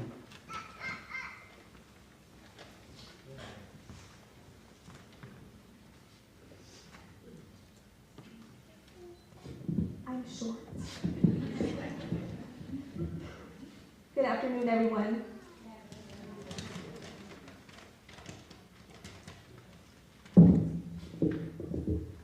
I want to first start off to extend my sincere gratitude to Mikey for providing me with the opportunity to address the Latin families present here today. Your generosity in allowing me to share a few words is deeply appreciated. Let us embrace the richness of our diverse cultures as they serve as a foundation of understanding and compassion in the journey of nursing. Hoy, mientras estamos al borde de un nuevo capítulo, quisiera tomar este momento para apreciar los increíbles sistemas de apoyo que nos han traído hasta aquí. A nuestros padres, las familias, nuestros amigos. Su fe en nosotros ha sido nuestra mayor motivación.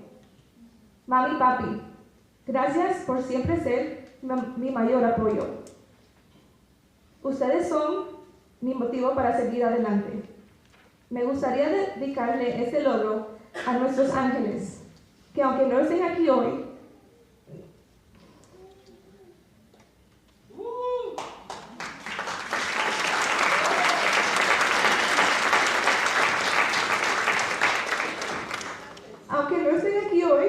nos guían con mucho amor desde arriba.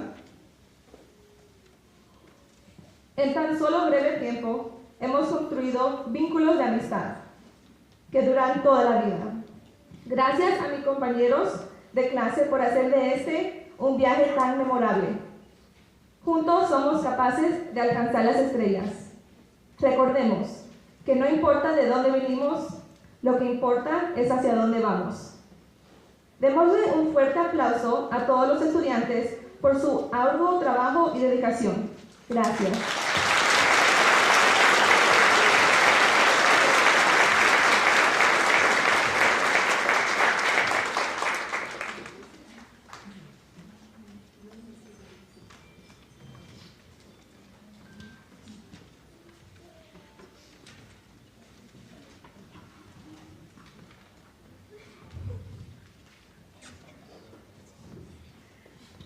Adelina Barajas Rivera.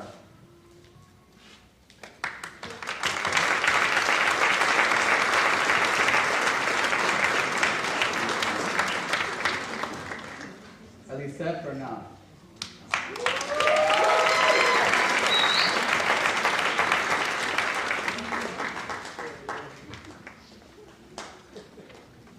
Darian Blatz.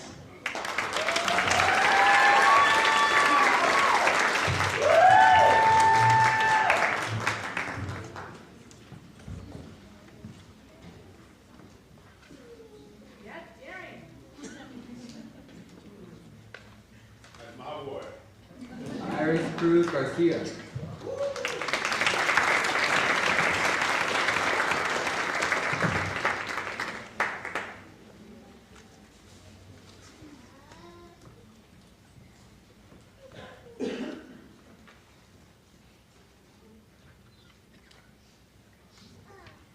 Michael Diaz.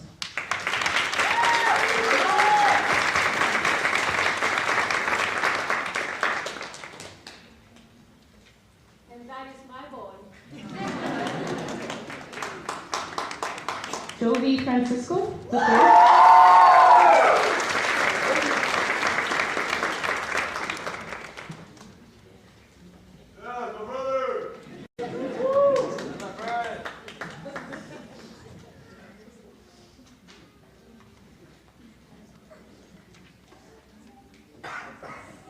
Steven Gomez.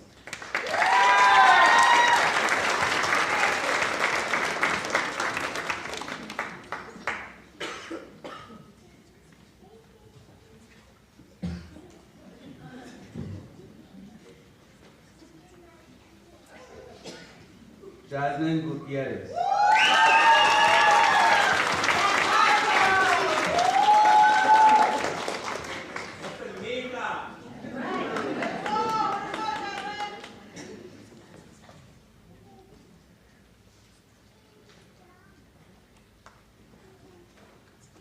Robin Jordan King.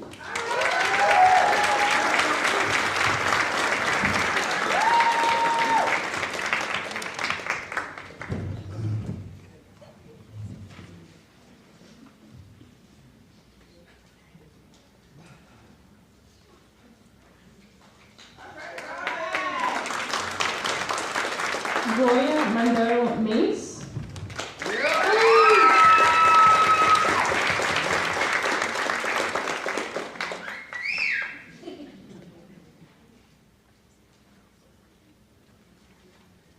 Jasmine Martinez.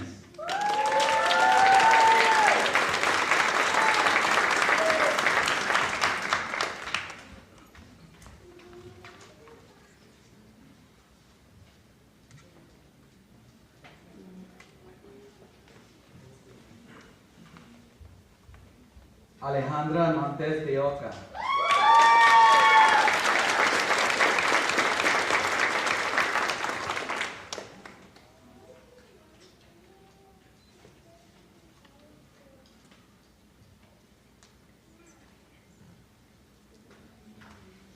Irais Fonts.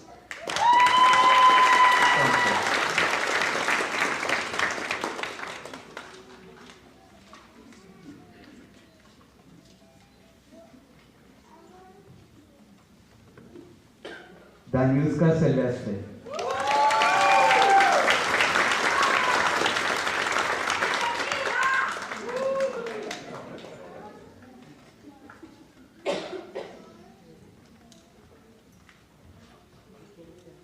Kenji E. Terrado.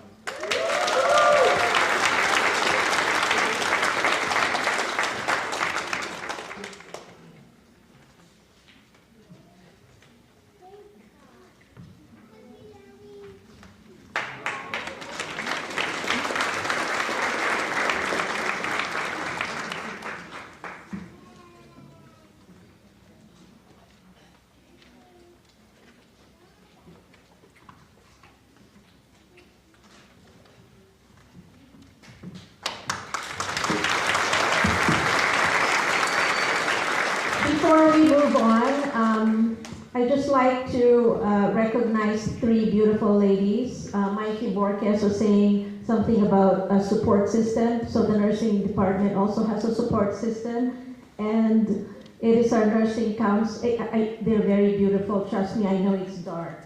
But I want to recognize Ms. Catherine Casada, our nursing counselor. Sylvia Waller, our coordinator of the Health and Safety Sciences Division. And our newest staff, Tulon Thomas, our clerical assistant 3. So the faculty voted on special awards, and let me call on our chair and assistant director, Deborah Dickinson, and also Jennifer Rock to present our special awards and recognition.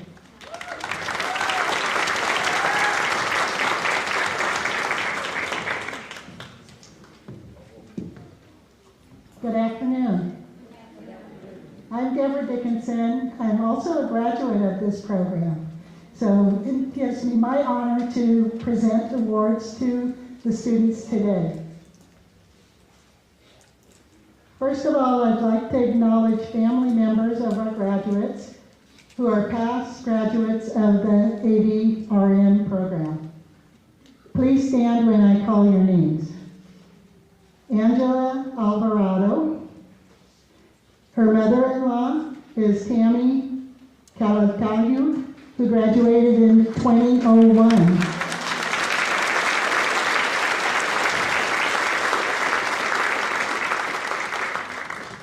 Vanessa Barahona. Her mother, Cynthia Barahona, graduated in spring 2006.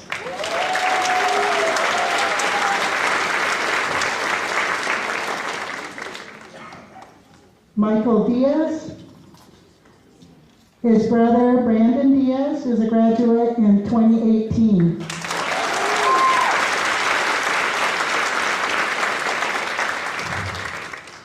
Brian Eskenazi. His father, David Eskenazi, graduated in 1987.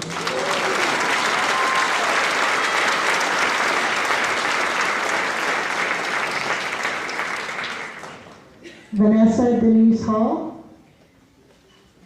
Her sister, Angelica Samik Hall, graduated in the spring of 2022.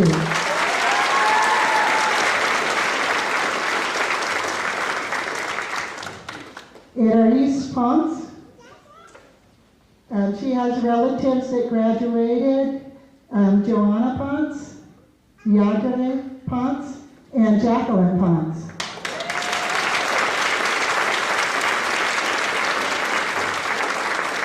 Thank you to all the alumni that support your relatives and joining us here today at the ceremony.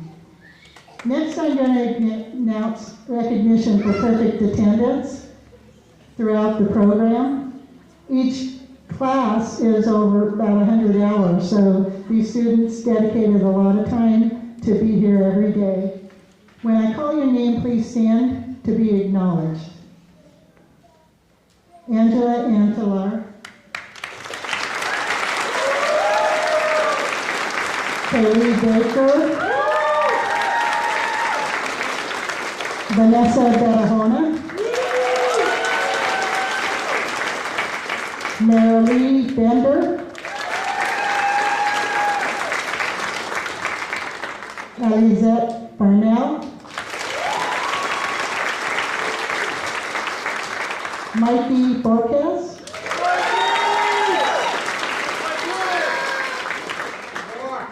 Samantha Corozo.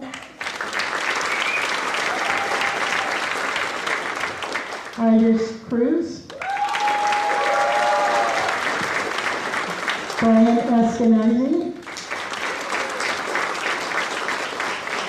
Joey Francisco III. Priscilla Galan. Rachel Felisa Galante.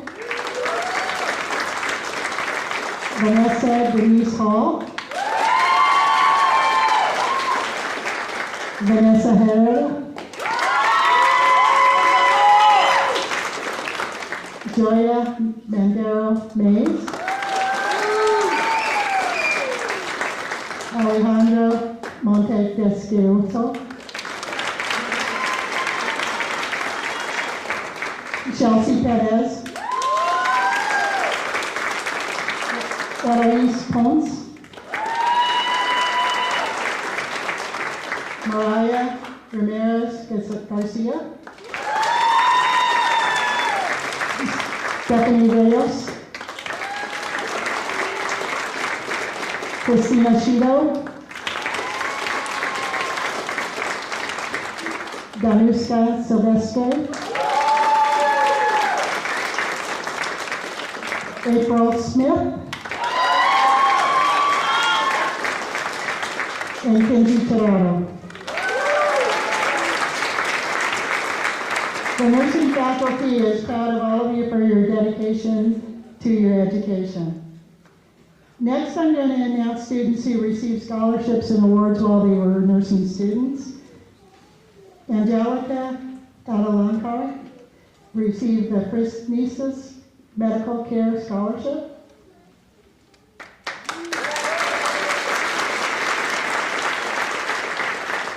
Kaylee Baker received the Dr. Charles Lee Memorial Scholarship, Roger Persons Memorial Scholarship, High Desert Medical Group, and AV College Foundation Scholarships.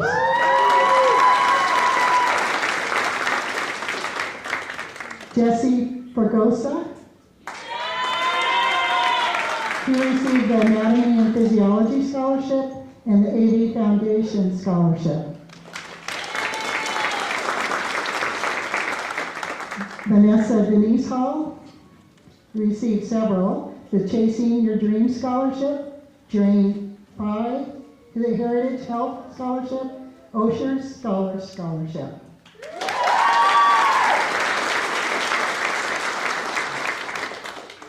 Alejandro Modesteco, it's the Venus Medical Care Scholarship.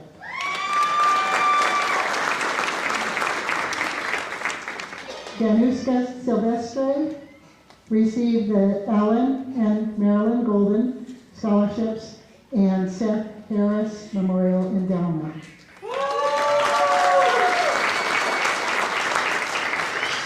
We want to thank all of our donations to our AV Foundation. Next, I'd like to announce the students whom the faculty have chosen to receive nursing scholarships. The next awards are unknown to the recipients. The AVC RN Alumni Scholarship was established by the nursing faculty and sponsors scholarships for the nursing students. Faculty member Jennifer Rock will assist in presentation of these awards.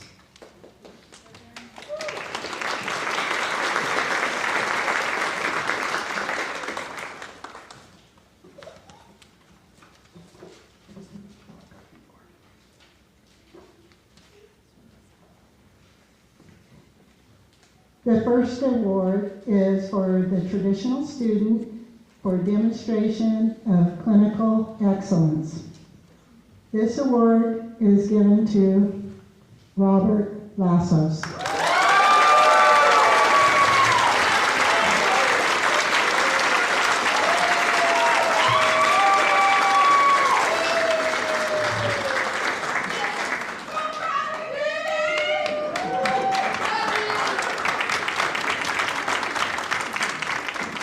The next award is for the LVN to RN student demonstrating clinical excellence.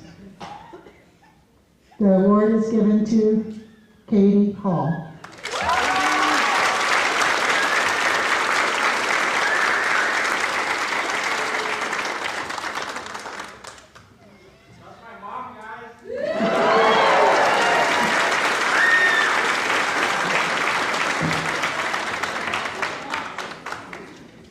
The next RN Alumni Award is for the student who demonstrated excellence in nursing leadership and community service. The recipient of this Spring 2024 award is Vanessa Denise Hall.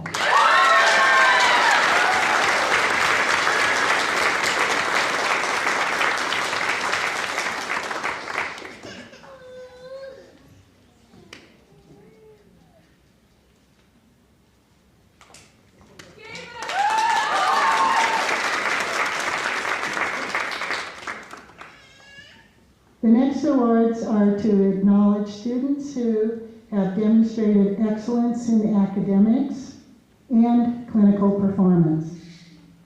The first award is given to April Smith.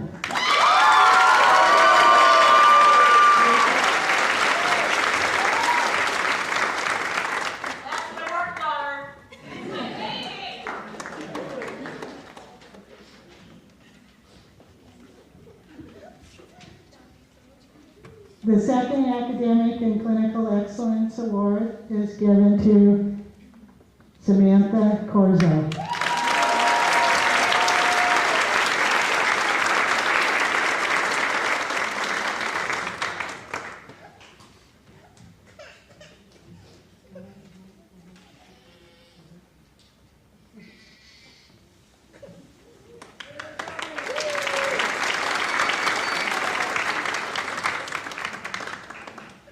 Our final award is given to, in memory of Ray Yoshida, who is a nursing instructor when the Antelope Valley RN program started in 1970. So this is our, 50-something year, 54th year. And it's the first year of the RN program. She went on to become the Dean of Allied Health Division and later Vice President. She also donated monies for the one building on campus.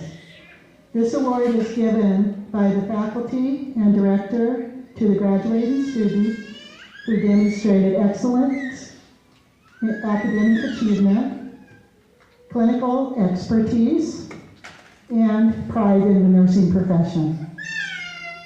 The Spring 2024 recipient of the Ray Yoshida Memorial Award Scholarship is Deniska Silvestre.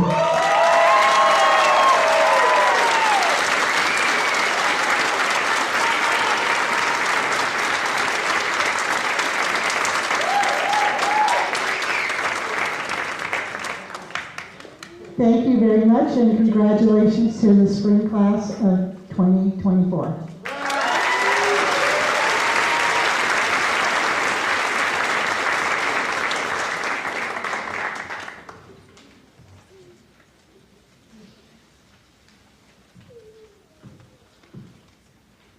Can we call on Ms. Claudia Soberanes to read the names and also Aaron Groveman, Kimberly Smith, and Susan Snyder to present the pins.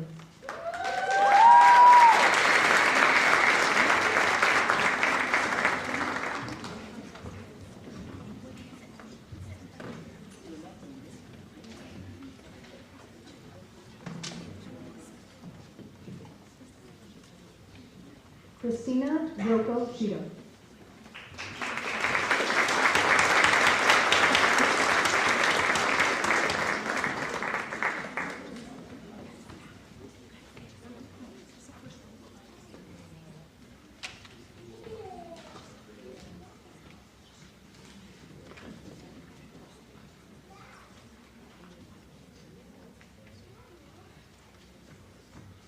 Angela Nicole Adelantar.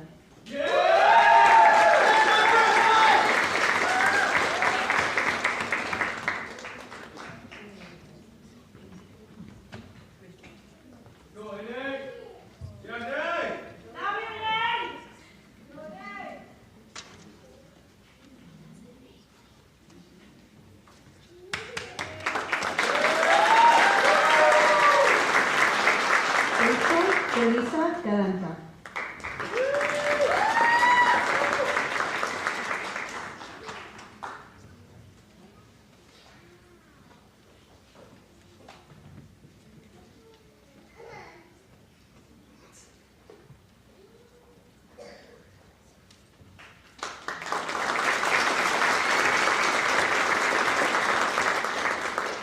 Eliseth Rodriguez Bernal.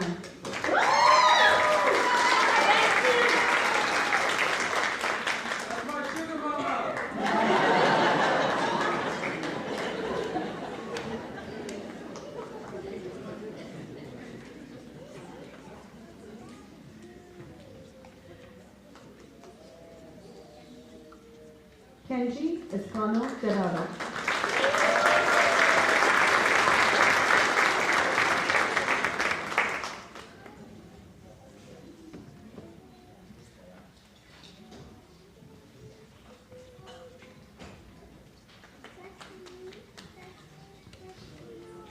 Danusa Stephanie Silvestre.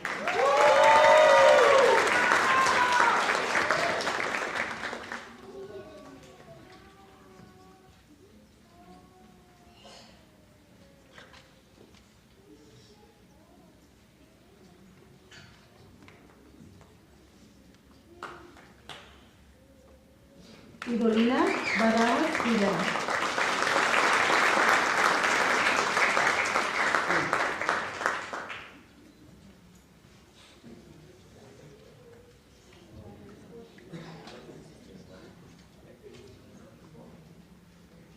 Alejandra Montes de Oca.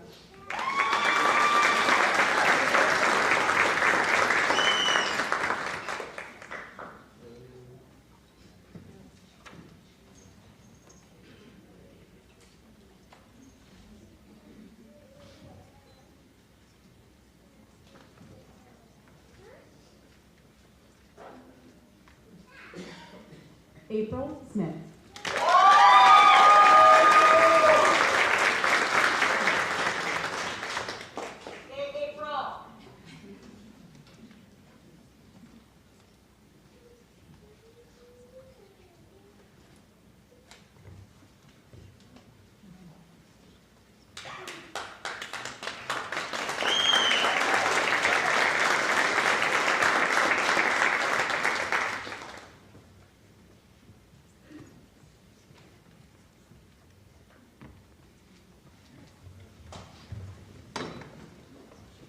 Iraís Ponce.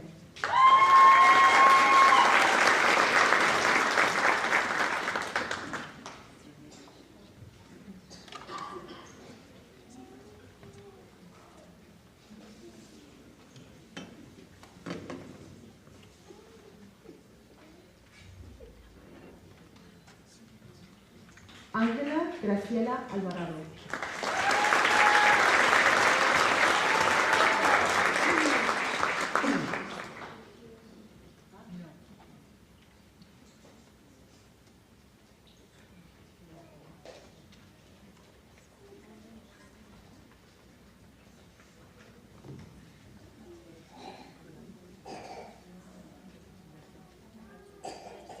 Courtney Michelle Cox.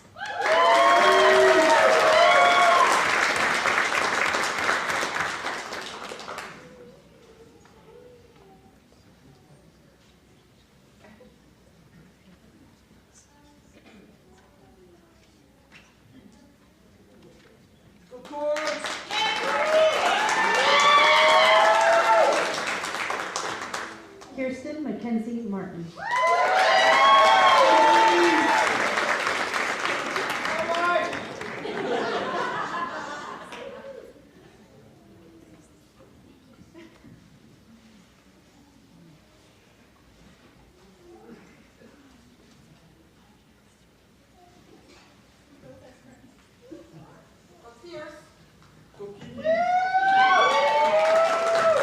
Mary Katie Hall.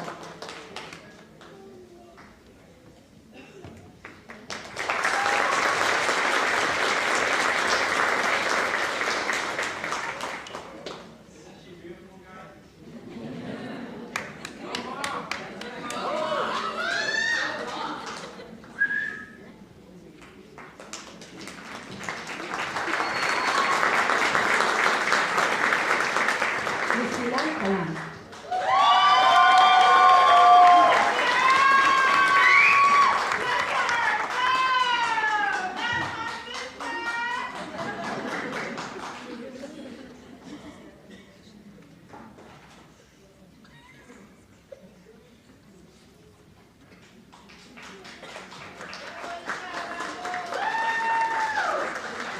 Mariah Ramirez Garcia.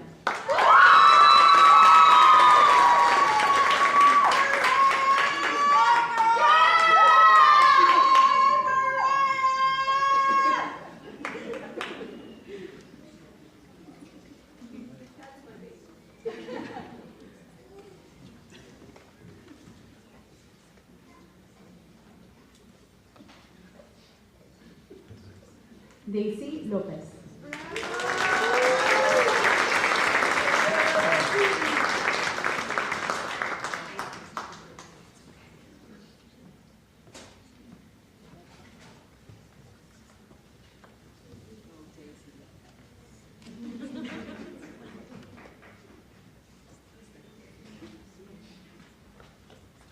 Jasmine Evelyn Martinez.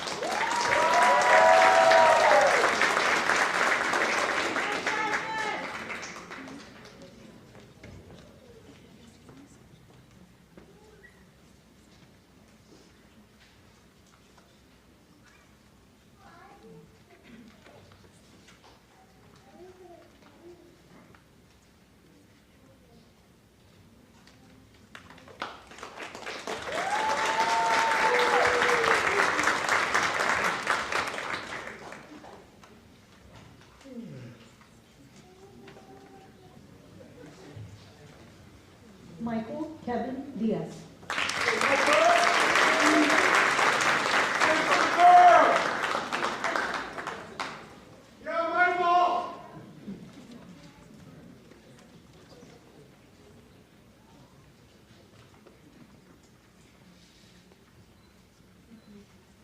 Joya Mandaro May.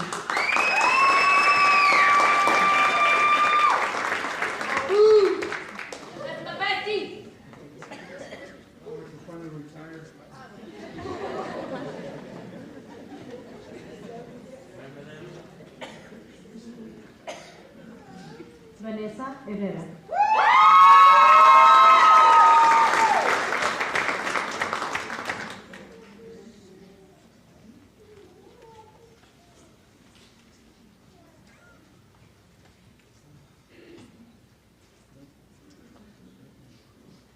Chelsea Perez.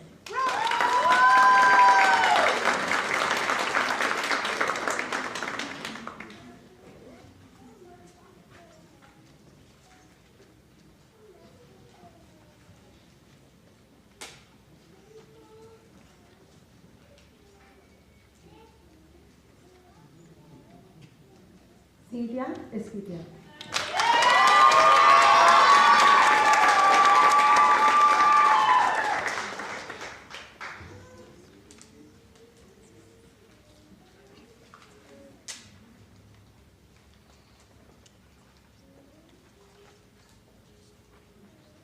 Vanessa Denise Hall.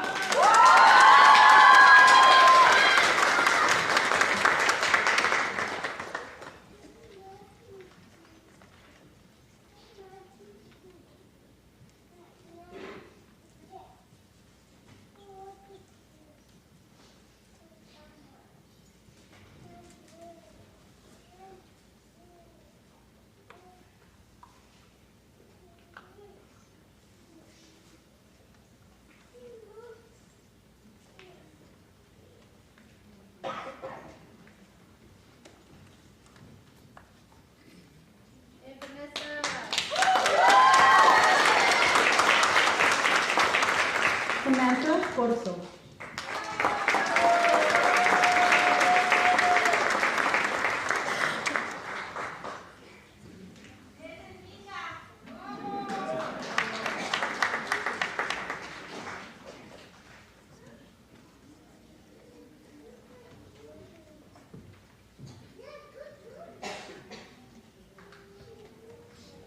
Jennifer Ann Gonzalez.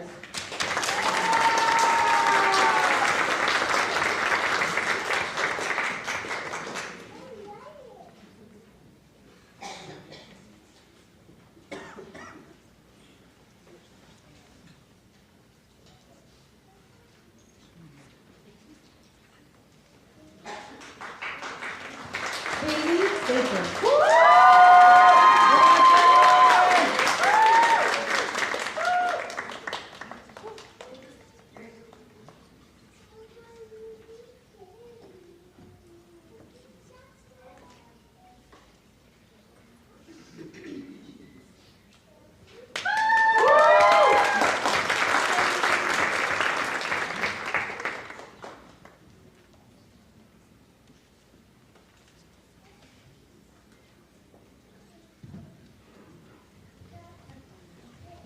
Vanessa Mariah Barahona.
Robin Jordan King.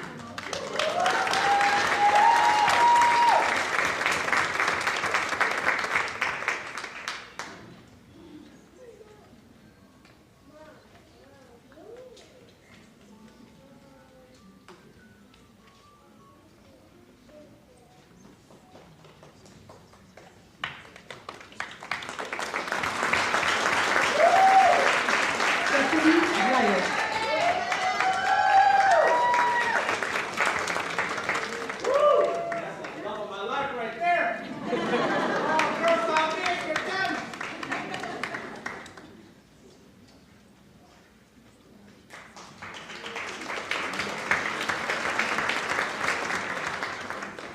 Hugo Valencia.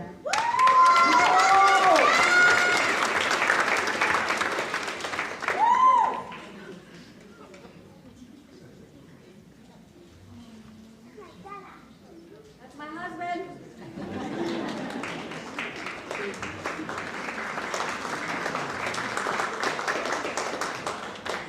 Jovi Francisco.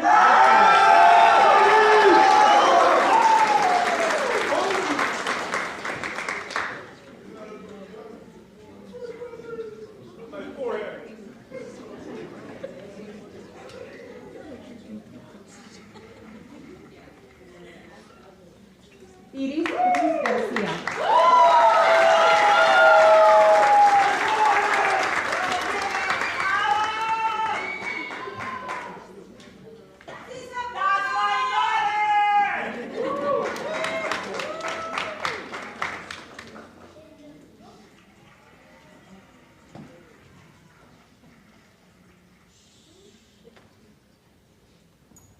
Jasmine Gutierrez.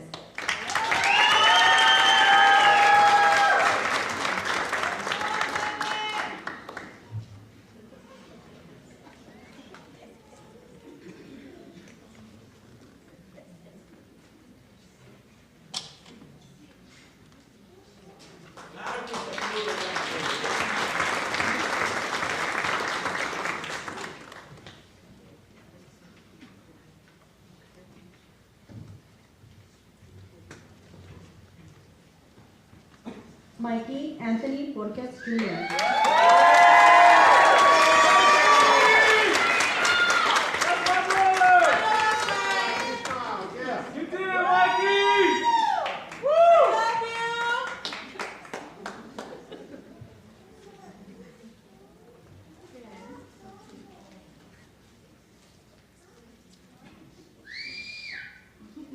Let's go, Mikey!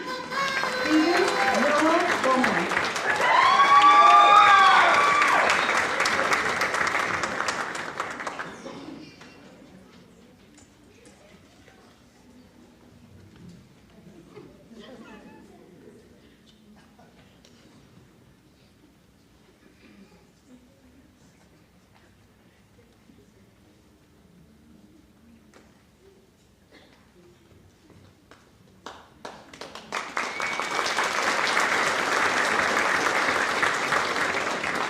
Robert Lazos.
Our next tradition is the candle lighting ceremony. Light always represented knowledge, and the lamp of knowledge is a symbol of education that is found on many college and university seals. For nurses, the lamp lighting ceremony represents the passing of nursing wisdom from one generation of nurses to the next. So let me call on Aaron Groven and Susan Snyder to present the lamp lighting ceremony.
Can we call on Jasmine Gutierrez and then Yuska Silvestre to lead the reading of the pledge?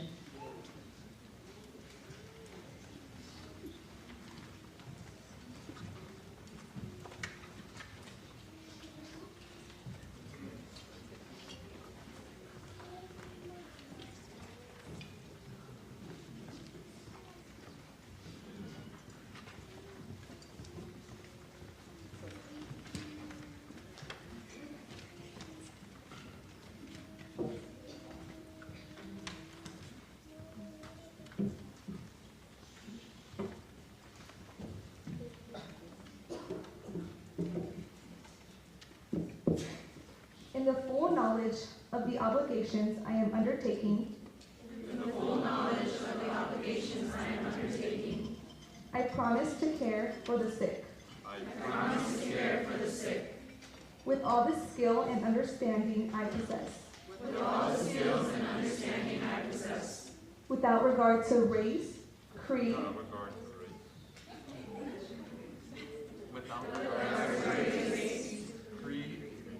color, politics, or social status. Sparing no effort to conserve life. To alleviate suffering. And to promote health. I will respect at all times the dignity and religious beliefs. Of the patients under my care. Holding in confidence all personal information. Entrusted to me and refraining from any action. Which might endanger my life or health. I will endeavor to keep my professional. Knowledge and skills. At the highest level. And to give loyal support and cooperation. To all members of the healthcare team. I will do my utmost to honor. The International Code of Ethics. Applied to nursing. And to uphold the integrity of the nurse. Thank you.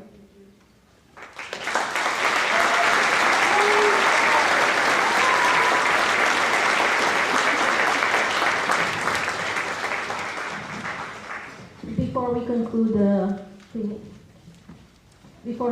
the pinning ceremony, we have a former instructor who taught this graduating class. You want to talk about Mr. Chung? Hi, thank you. So I am a graduate of this program from the LVN and RN, and then I had the privilege to come back and become an instructor. And many of these students are my first fundamental class. While my nursing journey took me to Arizona in December, I knew I had to return to see this group graduate. I am so proud of all of you. I'm so proud of this program and the nurses that it provides to this community. It was a dream come true to become a part of teaching it, and it's a dream come true for me to be back here with these students. My ducklings, you will forever hold a special place in my heart, and I'm over the moon to be here today. As you continue your nursing journey, please remember the things that you have learned from all of your instructors here. But remember what Mrs. Coda and I have told you from the very beginning. Always believe in yourself, as we have believed in you. And you got this.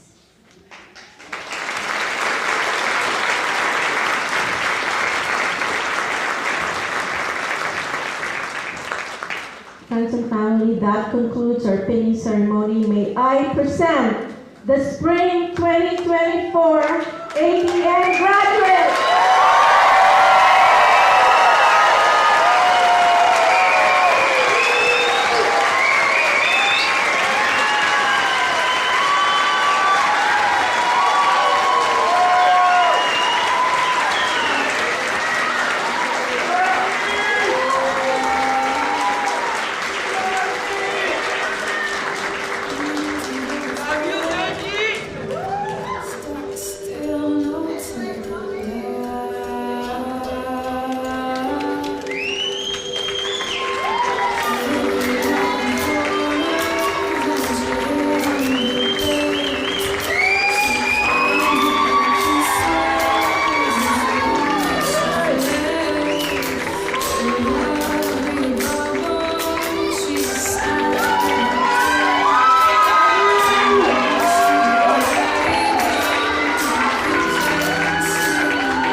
right. Anybody that comes to a show, they buy like the first 3 rows are like the worst seats in the house. Literally the worst seats. Best seat, if you ever come here, you see the row that's right in front of the soundboard right there? Best seat. You're right by the soundboard, so all the sound speakers right there. And you're literally almost right on. So just kind of give you a little idea. I don't know if you're going to be here sitting back in the row. No. Nursing's going to live well because they have such a big group, and we only have 400 spaces. That's why it's so far to do. So it's a 400. Be here.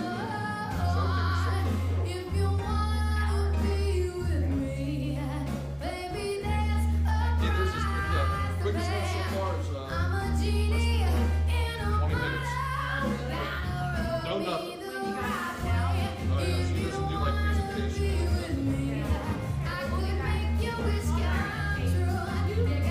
Oh, there you go. Yeah. Which one do you take down? No, you taking them down? Oh, after I thought you were taking like one from each side. So that's what I'm talking about. Afterwards?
Ladies and gentlemen, please stand for the Pledge of Allegiance and National Anthem.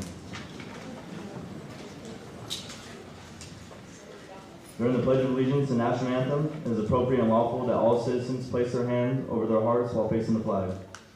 Those in uniform, in compliance with federal law and in grateful honor of what the flag represents, are to render a military salute and remain silent. Uniformed personnel, when the DO gives the command, present arms, please render the appropriate salute during the Pledge of Allegiance and National Anthem. After the Pledge of Allegiance and National Anthem, the DO will give the command, order arms. At this time, you may stop saluting. Those in civilian attire may remove their hand from their heart. Ladies and gentlemen, please join me for the Pledge of Allegiance. Counting 15. Half right, face. Present arms. Ready, begin. I pledge allegiance to the flag of the United States of America and to the republic for which it stands, one nation, under God, indivisible, with liberty and justice for all.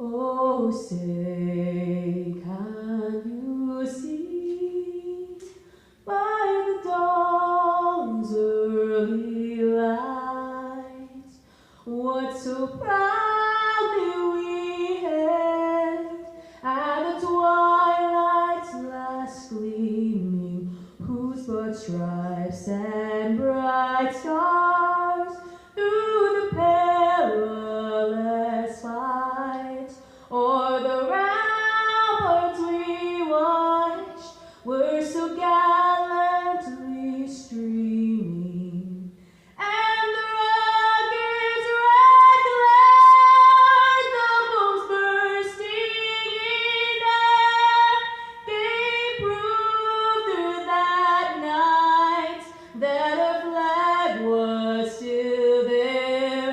Oh, say does that star-spangled banner yet wave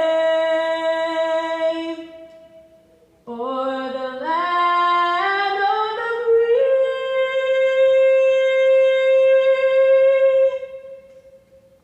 and our home of the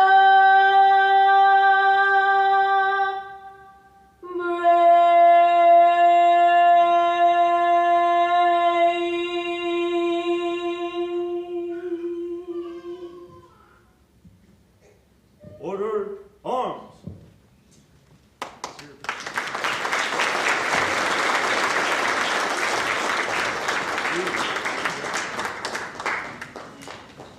There's Miss Beatrice Drum with the national anthem, beautifully done. I'd like to introduce Jeremy White with our invocation.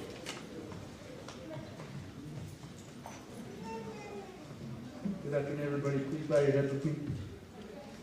Lord, we thank you for this beautiful day to gather together to congratulate these brave young men and women who have completed their first responder education. We thank you for this generation of young men and women who have chosen a career which honors those around them to go into the dangerous places and provide rescue, safety, and shelter for those who cannot provide it for themselves. It was you who first placed this calling on their hearts, and you and their loved ones around them who have helped them through the ups and the downs of their educational journey. We honor you in celebrating them on this auspicious occasion, and we ask that you would protect them as they go out to rescue and to protect those who find themselves in harm's way. We pray a special blessing on all of these young men and women and all of the other first responders who've gone before them to answer the call of duty. Lord, give your angels charge concerning them and to guard them in all their ways. We ask that you would order their steps according to the purpose for which you've called them. We ask that you protect them at their comings and at their goings. Lord, would you refresh and renew their minds, their souls, their spirits, and their bodies throughout the course of executing their duties. Call to remembrance all the things that they've learned throughout their education here at Antelope Valley College. And finally, Lord, we ask that you would prosper them greatly at all they put their hands to. It is in Jesus' precious name that we pray. Amen.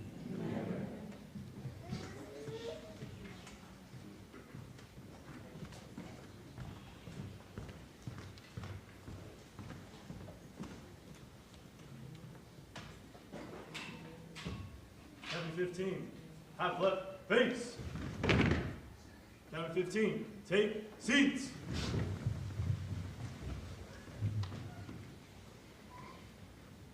I'd like to introduce the Dean of Career Technical Education, Greg Borman.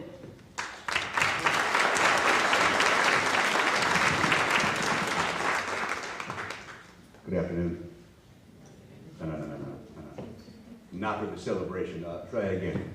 Good afternoon. Good afternoon. Good. Good graduates. Congratulations. Well earned.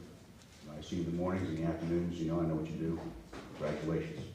For those of you who supported them through this, congratulations to you also. It's a great day of celebration. The job they've chosen to do, go into harm's way, is not one we take lightly. And today we celebrate their beginning of their journey into that job. But again, this is not about us. This is not about me. It's about them. And I would like to introduce the president of Antelope Valley College, Dr. Jennifer Zeller.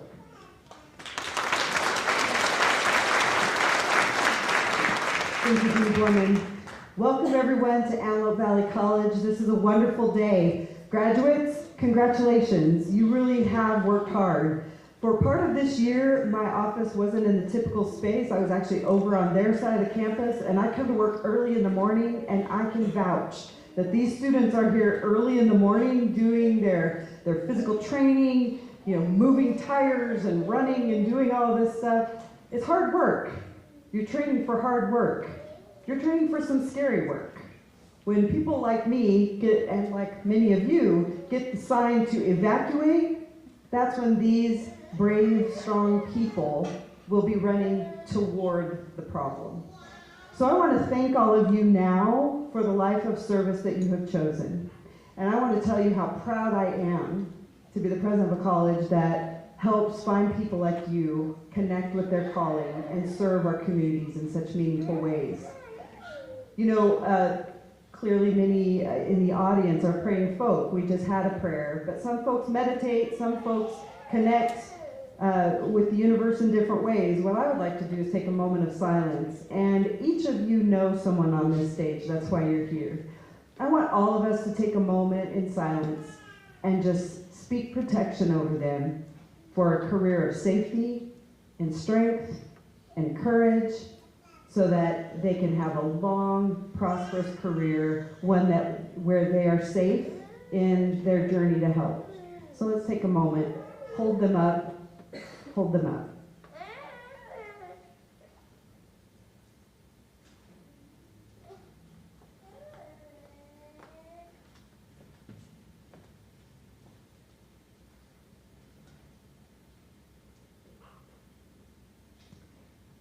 We certainly hope and will continue to hold you in safety, and thank you for your public service.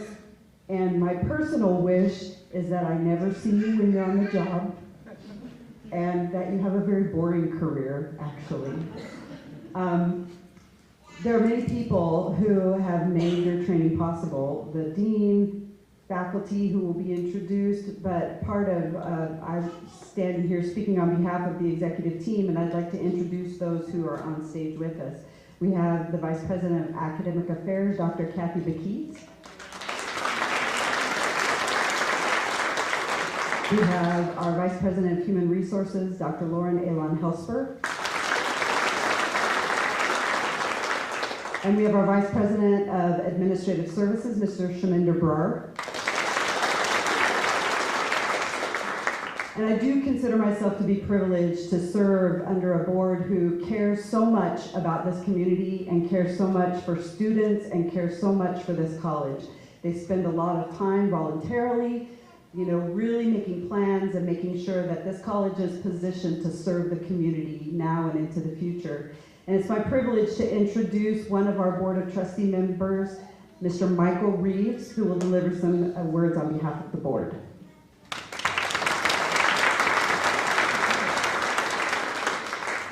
Good afternoon, everyone. Today we honor heroes. And I'm so honored as a former first responder to be able to honor these people. I watched during the roll call before we came out here, and everybody got the tie bar right. And that's the big thing on the uniforms. They look ship-shape. As I leave, I want to express my wishes on behalf of all the board, but I also want to ask St. Michael, the Archangel of policemen and firemen, to bless and protect these men and women the rest of their lives. Thank you.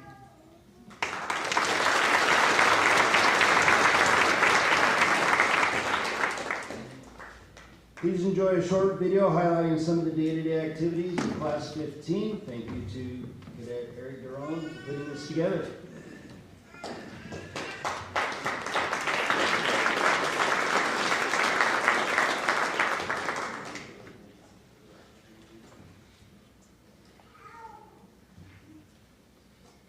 We did most of this at night.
Wasn't always like that, actually, every minute, but for the most part, they worked really hard.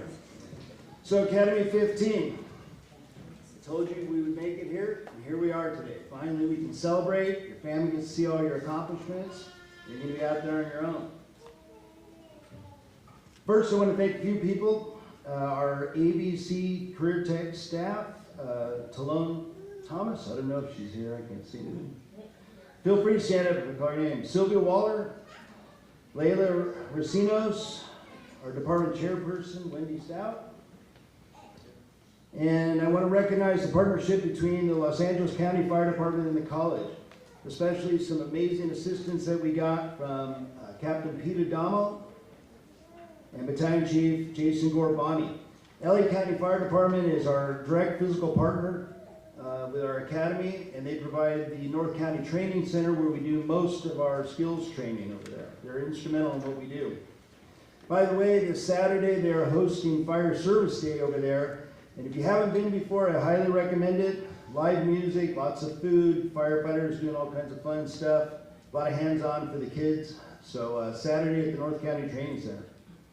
I want to thank all the instructors that helped teach at the academy, and please stand up if you're here. Darren Waters, AVC faculty, who runs the EMT program. Where are you at, Darren? There he is.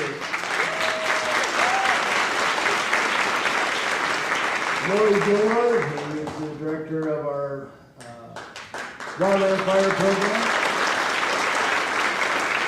Randy Opperman, retired LA City. Is Randy here now? Tom Kephart, retired LA City. There he is. Ted Calamus, retired LA City. Cruz Macias, retired LA City.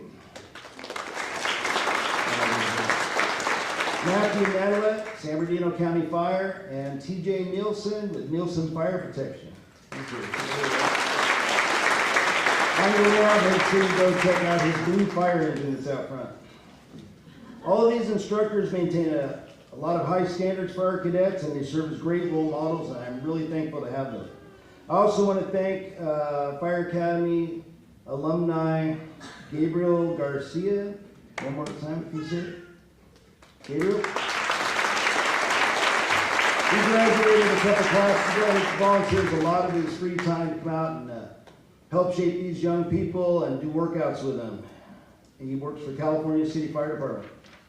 And then, I don't know if Coach Moses is here. Brian Moses runs our fitness program for the academy, and he takes them out every Tuesday morning, Thursday morning, and puts them through the paces. I want to thank our student worker, Liliana Lopez, for all of her organizational skills and helping out. And if anybody is here from any past academies, I appreciate all the volunteer time that you spend coming back and giving back to the academy that helped you, especially Savannah Moakley, if you're here. Class 15, past president, thank you so much. Or 14, past president.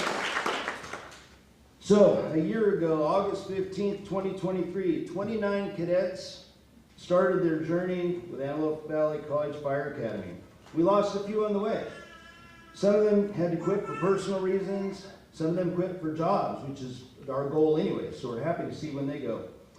They endured 3 long days a week for 32 weeks, working out every day, doing uniform inspections, classwork. They had 31 chapter tests they had to pass with an 80% or better. Sometimes we were out in the rain. Sometimes, as you all know, it gets pretty hot out here. All of this while wearing gear, 50 pounds plus a self-contained breathing apparatus. Makes them tough. They were learning and practicing skills on the drill grounds, and afterwards, every day they had to clean up. They did their squad duties, cleaning the bathrooms, taking out the trash, wiping things down, mopping, vacuuming. So for those of you at home, there's no excuse anymore. They know how to clean. One of the assignments that they were given this year is called the Vote for Yourself assignment. And their job is to, for 48 hours, document every activity that they do. We put it in 15-minute increments. And so if they're studying, that counts. If they're working out, that counts. If they're on the phone scrolling through social networking, that counts as a negative vote. The objective is to document everything they did for 48 hours and see how many pluses they got, things that are moving them towards their goals, and how many minuses they got. In other words, votes against their goals. And they did that at the beginning of the academy, and then we revisited it a couple weeks ago. And it was interesting because they were supposed to reflect on how much progress they've made over the year. And it was it was moving to see how many people recognize how important it is to develop good habits and to stick with them. The goal is at the end of each day that you put more votes for yourself and for your goals than votes against it. And I encourage all of you to continue with that. You've learned some good habits, keep it up. Don't just think because the academy's over that you can go back to your old lazy ways that I know you guys want to go back to.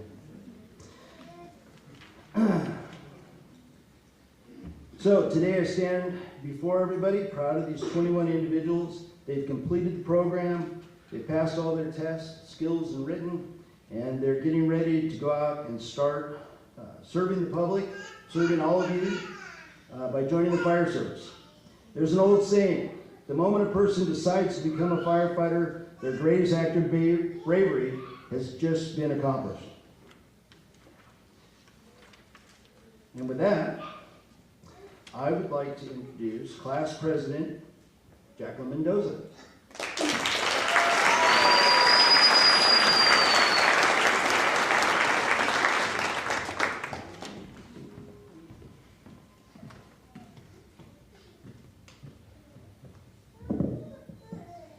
Good afternoon, friends and family. I would like to express my gratitude to each and every one of you for joining us on this very special occasion. The past few years have presented challenges for us all, whether the cause was of job loss, passing of our loved ones, or in my case, missing out on significant events like my high school graduation, among other things. Despite these different struggles, I firmly believe that everything happens for a reason. It has helped shape us into the individuals we are today. While some may see it as a setback, I see it as a blessing in disguise that pushed us to work harder and strive for success. Now as we walk a new stage, a better stage, we are fully prepared to take on the challenges and adventures that lie ahead. We are truly blessed to be where we are today.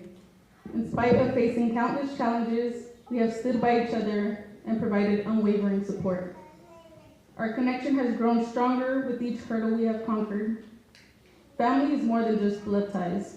It's about the love and encouragement we give one another. The individuals standing before me now are not just acquaintances. They are my family. I have had the privilege and responsibility of being the voice for my classmates and advocating for their needs and concerns. This role has not only required effective communication with our captain, but also with our other leaders.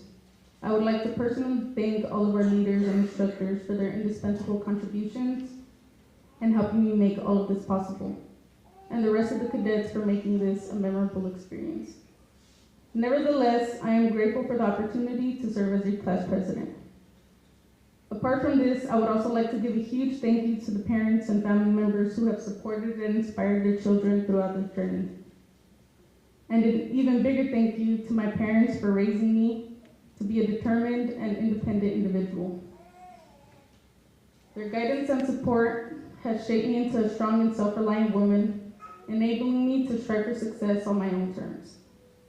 I am truly grateful for their unconditional belief in me and their endless encouragement. I love you, Mom and Dad. With that being said, I'd like to now translate for my parents. Me encantaría expresar mi más profundo agradecimiento a mis padres por guiarme en el camino hacia la determinación y independencia. Sus enseñanzas y apoyo han sido fundamentales en mi desarrollo como una mujer fuerte y autosuficiente, lo que me ha impulsado a perseguir el éxito a mis propios términos. Estoy sinceramente agradecida por la confianza incondicional que tienen en mí y su apoyo infinito. Los quiero mucho. At this moment, I would like to give the cadets a few words of encouragement. Stay humble, stay open to learning. The world is bigger than your view of the world. Embrace new ideas, take new steps, and welcome new beginnings. I would like to give them this moment and give my peers and myself a round of applause.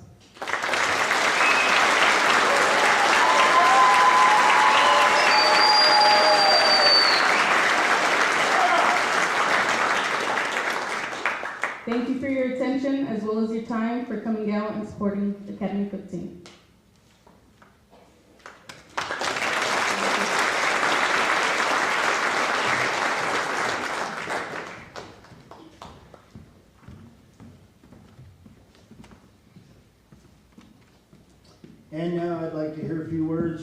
duty officer, who's responsible for the day-to-day running of the academy and keeping everybody in line, Ricano Robles.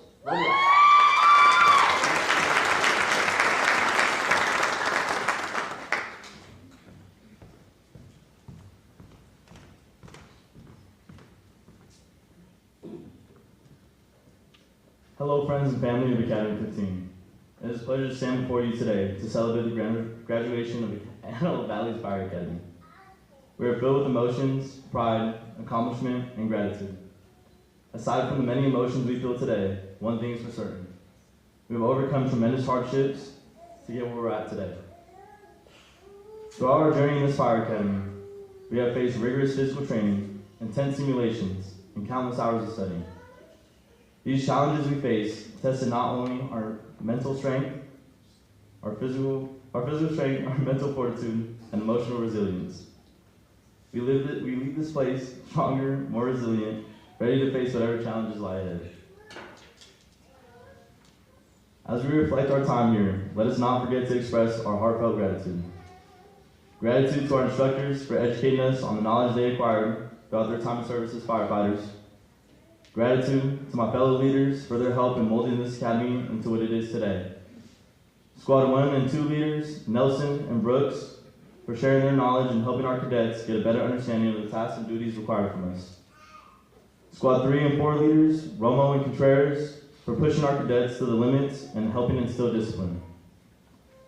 President Mendoza and Vice President Treat for working behind the scenes on organizing uniforms and events like the ones we're all at today. And our Treasurer Beasley for managing our funds, ensuring that money wasn't spent on a new car.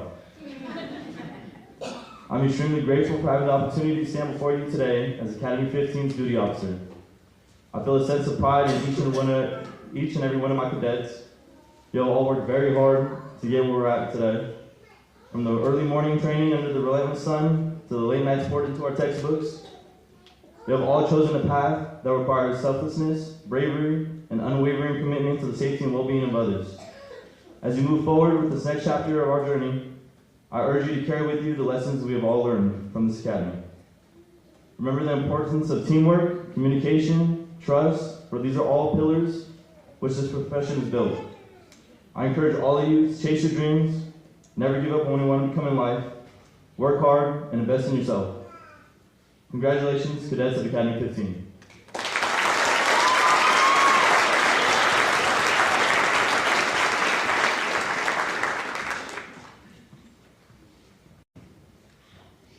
All right, so this time we have a couple of awards to give out to some of our outstanding cadets.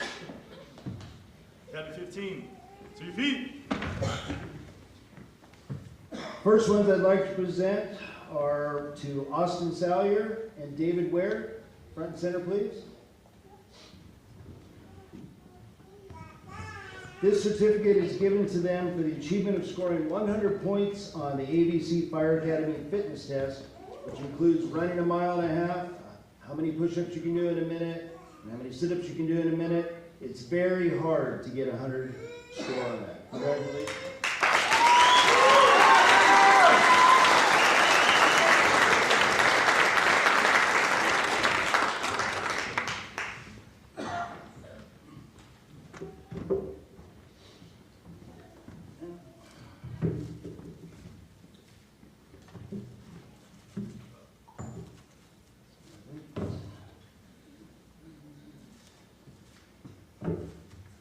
I'll get to it. Give me a second.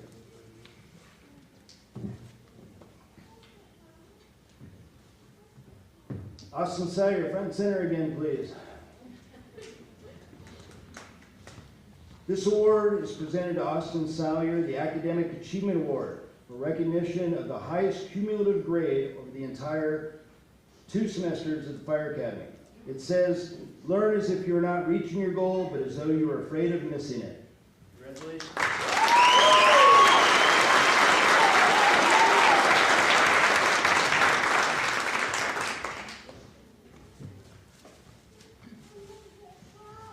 President Jacqueline Mendoza, front and center.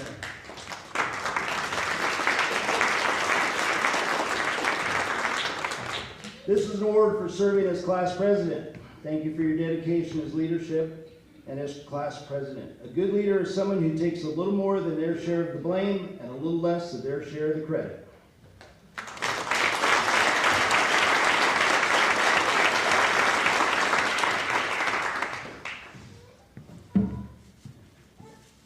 Dio Ricano Robles, please come forward.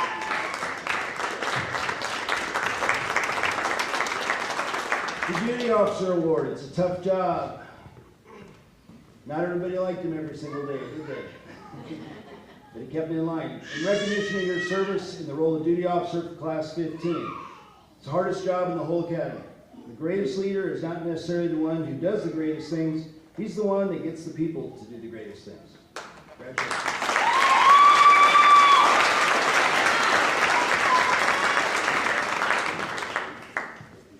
This award has a special place in my heart. It's called the Perseverance Award. This is voted on by the students in the academy. They're voting for the person who tried the hardest and was successful. It says, perseverance defined, the continued effort to do or achieve something even when this is difficult or takes a long time. A gem cannot be polished without friction, nor a person perfected without going through trials. Cadet Mazzo, front and center.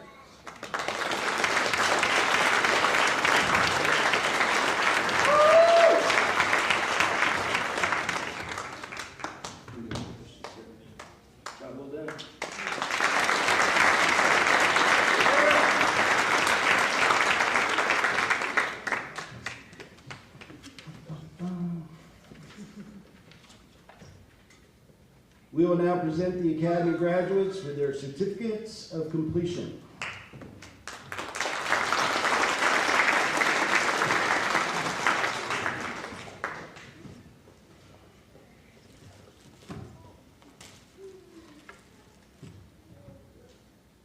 Dio, right?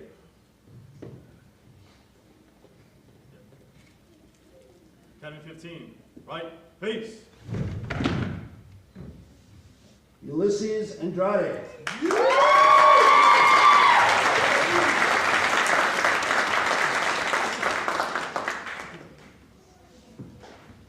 Blake Beasley.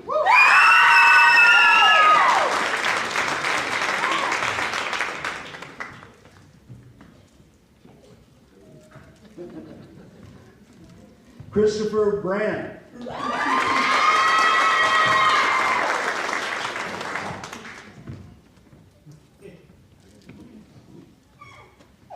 Carlos Briseño.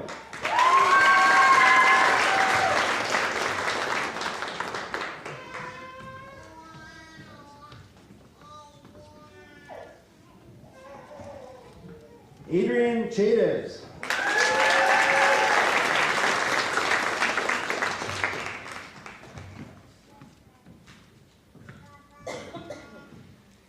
Nathan Contreras.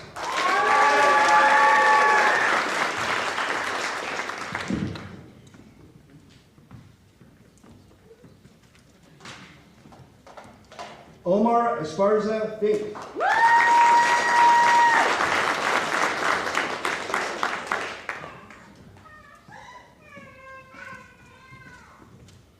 Eric Giron.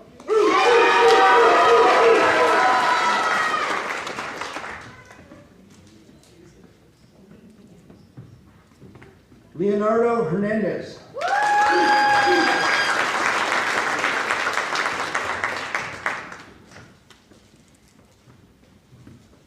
Michael Labadie.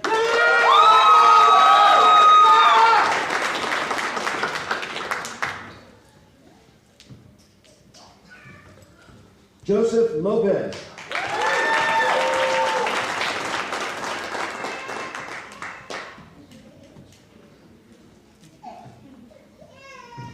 Ulysses Mazzo.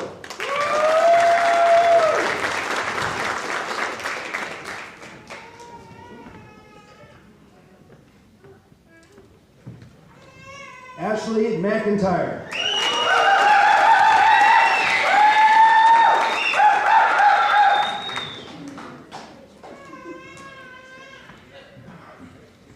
Jacqueline Mendoza.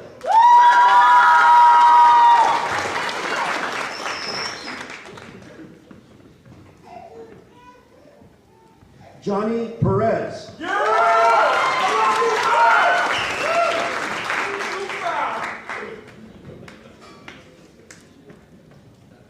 Wendy Reynoso.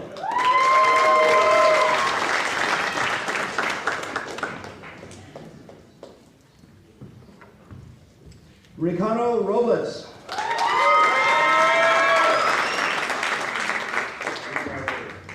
That's on me. Come on up. Love you, babe. I'm so proud of you. Woo!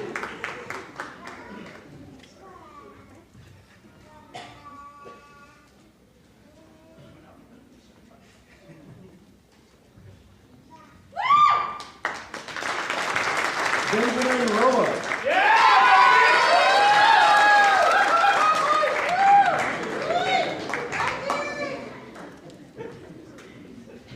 Austin Salyer.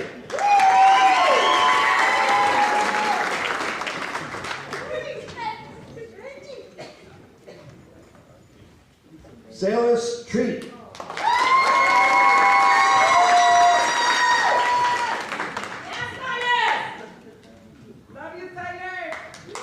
David Ware.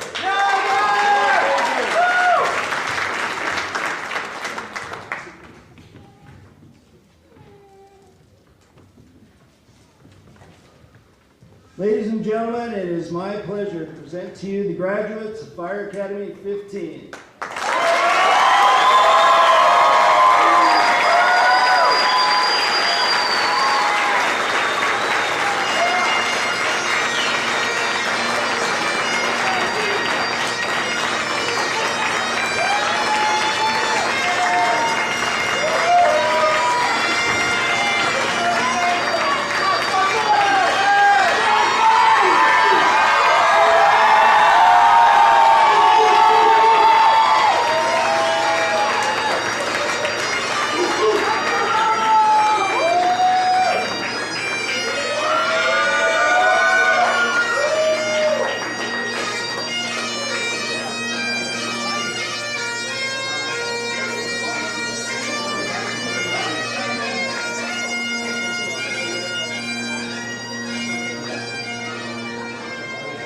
That concludes the ceremony. Please feel free to meet your cadets out of the patio in front of the Performing Arts Center for pictures. Thank you for coming.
you out of here. I'm joking. Especially the ones standing up. No, they're staying. We're taking them out to graduation tomorrow. Yeah, we just got that figured out. You weren't even listening to me. I'm like, we gotta get these three ladies out of here. Just go, let's go. Get out of here. So, hey, I just want to let you know. It's going to take, and the workflows are open now, by the way. So if you have somebody, I will make sure you get the funds you need to bring them on and get the program through. That would be great. That's something that we want to do. You know, we're just trying to keep our head above water right now. I know. I completely understand. It's the same story I speak to all the and chairs.